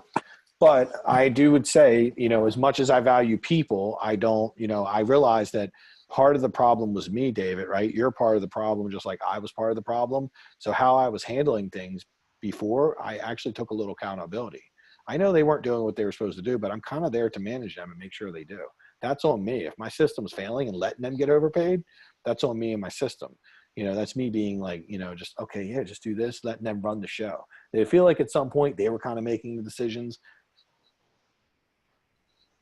on what to do next and everything. Yeah, absolutely. And then I realized that after you stopped in, I'm like, no, that's not going to happen. I even made it clear to him. I'm like, look, they don't know who you were. I said, that's my investor, you know, and he wasn't happy with what was going on, you know. So I put the blame on you. They're like, oh yeah. So I'm like, look, no flooring. The flooring, like I said, I took it back, and it won't come back until he's going to come through here next week to make sure all this is done.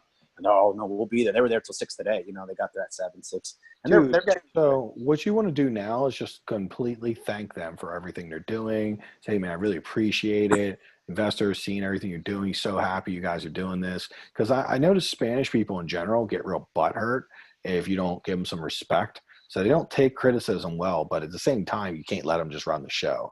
So this is really about getting in power, right, and becoming the leader. That's really all you're trying to accomplish. Is they almost should be like, hey, David, what do you want us to do today, right? And you tell them because that's it. Because if they start telling you, they're going to be looking at it. They don't do a good job of it, in my experience.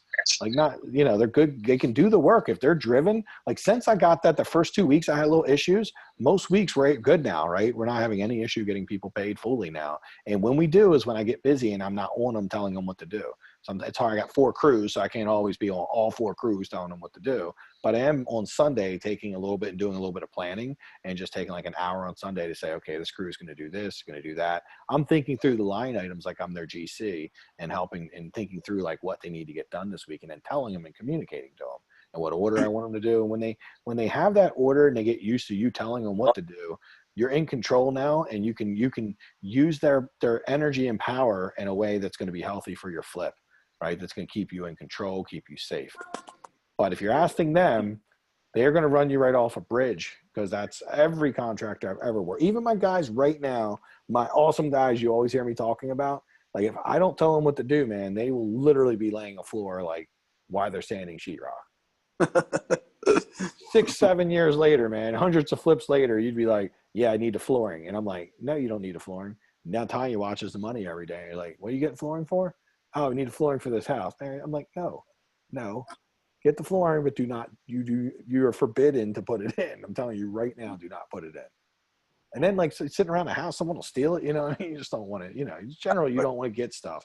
So you can start knowing this stuff as a leader when someone calls and says, oh, we need to get flooring. And I'm like, we're not even close to flooring. No, here's what we need to get. You know, they're getting off track and then you put them back on track. Figuring out how to do it in a nice way though is I used to do it in like a annoying way, like I'm annoyed with them because it would annoy me. Like, come on guys, what are you doing? You don't know this, and I'd be a little annoyed. Now I'm really kind about it because I realize that that works much better, and it makes me feel better too in general. I don't feel like I'm kind of bitching people out all the time, and I feel more like I'm, now just we're working as a team, we're figuring it out. I don't mind pushing them and helping them and supporting them. We're all a team. I'm making some money, they're making money, we're all good. So they're happy. They like working. It creates a good work environment. They're really happy working for me. They won't work. They don't work for anyone else. They just work for me. So like those guys, they'll just keep working for you. And some point with the money you have, actually, you should be looking for another flip. Actually, I didn't even think because you actually have enough cash that you can make that happen, and you're really close to finish this one. Okay. So if one comes up, to say that your timing soon should be look for your next flip. Yep. Sounds good. Sounds good. So they don't run out of work. Yeah.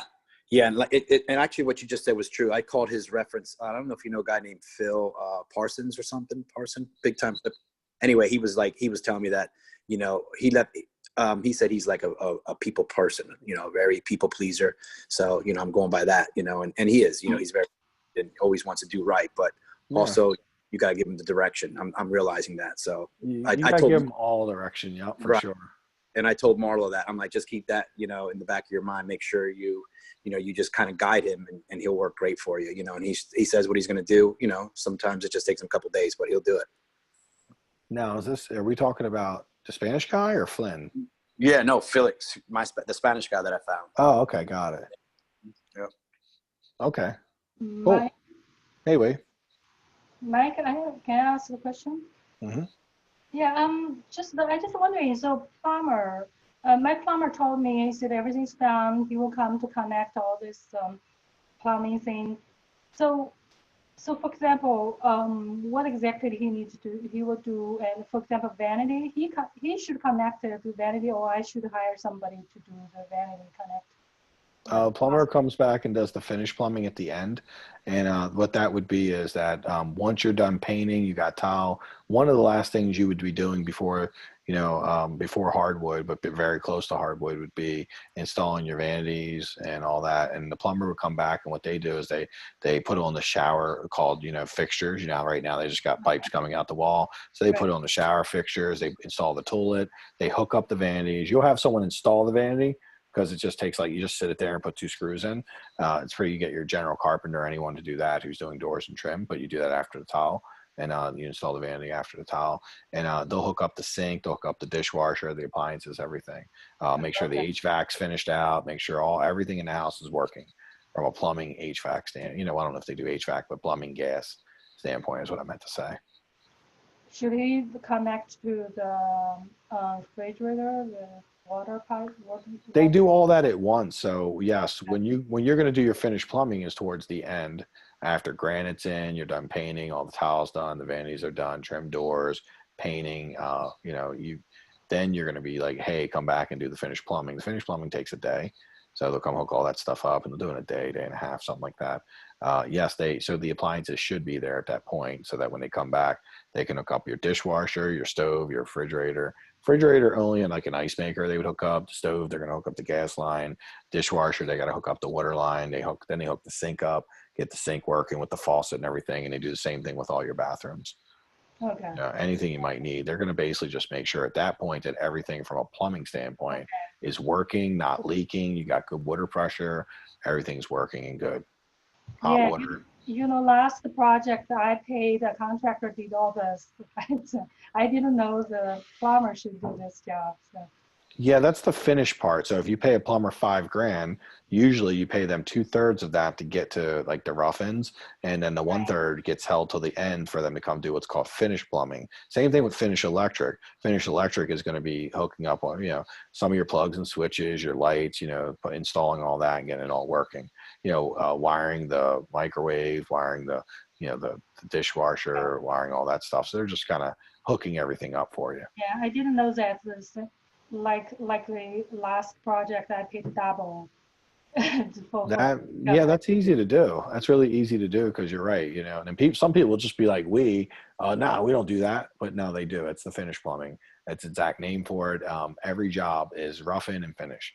So 2/3 of the job's rough in roughly. Sometimes a little different than that, but it's in that ballpark. And 2/3 is going to be the rough end, and the finish work's like 1/3 of the work. Okay, wonderful. Thank you. Yeah, you're welcome. Any other questions I can help with? I got time for like one more.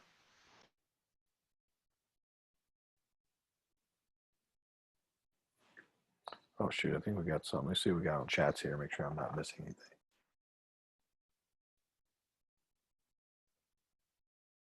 Oh, so Steve, I forgot what I was going to ask you, Steve. So GG says 70K from we 30K. I don't even know what that is. You ask how much it's gonna cost for the small house to lay down the small house. Oh, got it. Yeah. Okay. 30K, 70K. Okay. I thought it's pretty good shape. It just needed some paintings and. Well, you're right, actually. So you're actually right. 30K would be the number, the question mark. And I think this is something you all missed when I asked you how much it's going to cost. The first question you could be asking is, what are you going to do to it? Because you're absolutely right. If I was just making it a 2-1 and just cleaning it up, 30K is exactly the number. And Gigi and Linda, you're exactly right. It's 70K, 65K. That's right what we would take if we're going to turn it into a 4-3. Right, that's going to be, you guys are really close, but the context of it matters, and like, you know, how much are we actually doing? So a big part of being able to analyze deals and win deals is knowing what you're going to do with it, because you just seen a great example of a house that could be 30K to renovate or 70K depending on what the strategy is and what we're turning it into. The highest and best use, we believe, is putting the 70K in, because it puts it at 250, and if it was just a cleaned up 2-1, it's like 160.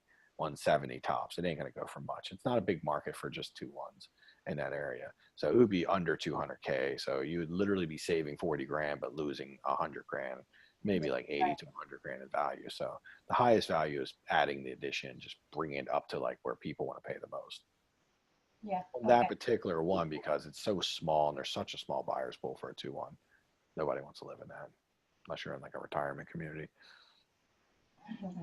Retirement community, it's perfect having a 2-1. It's just enough so your kids don't come live with you. They don't want too many bedrooms. It invites their freeloading children to come live back at home.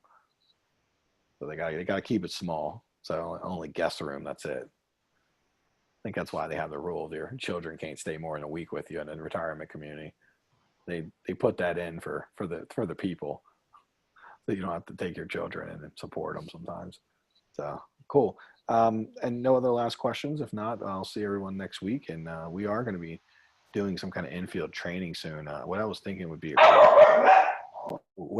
great infield training for us is on the 19th, I settle a house, and I think 19th is actually a Friday, so maybe we can do it on the 20th, which I don't think it's this weekend, but next weekend. Let's look at the calendar.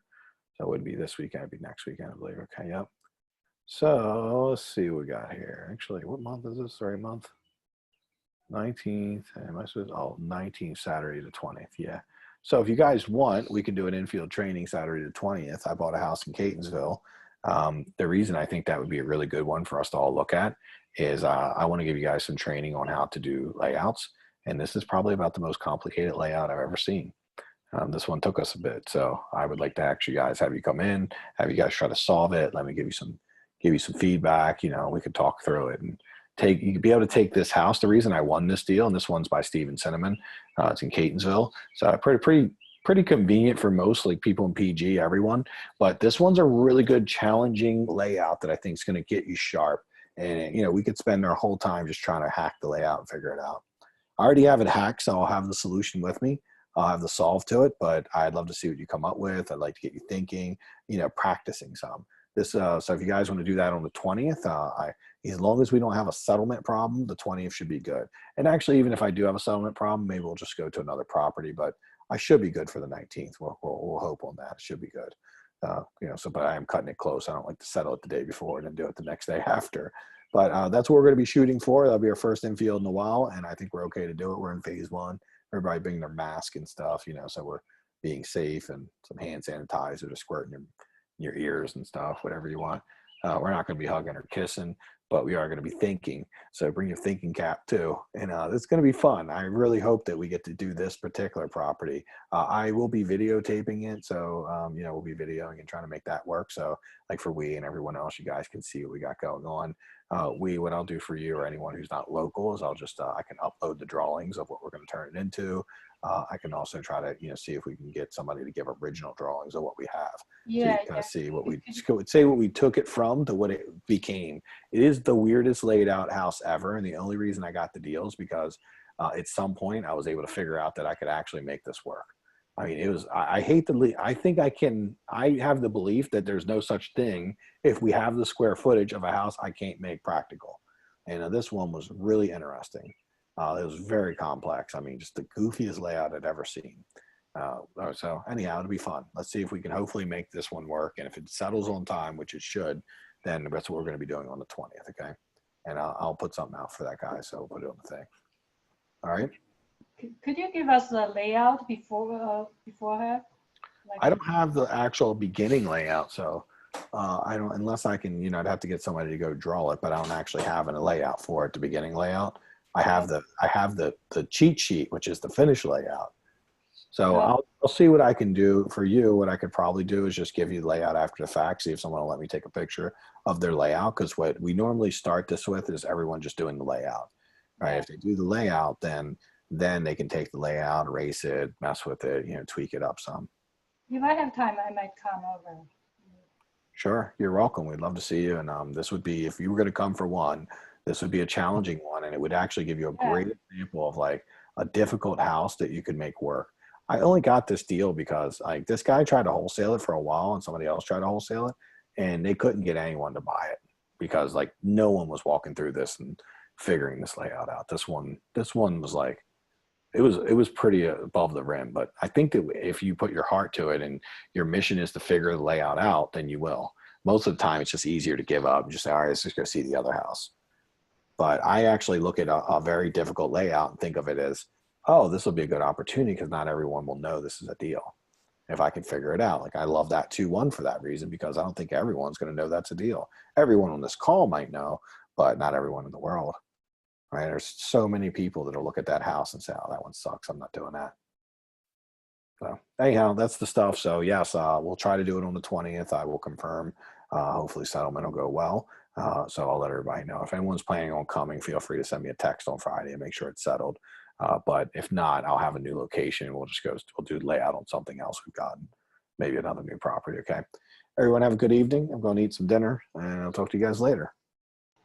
Thank you, Mike. See you guys. Hey, everyone. Have a good evening. Thanks, Mike. Bye.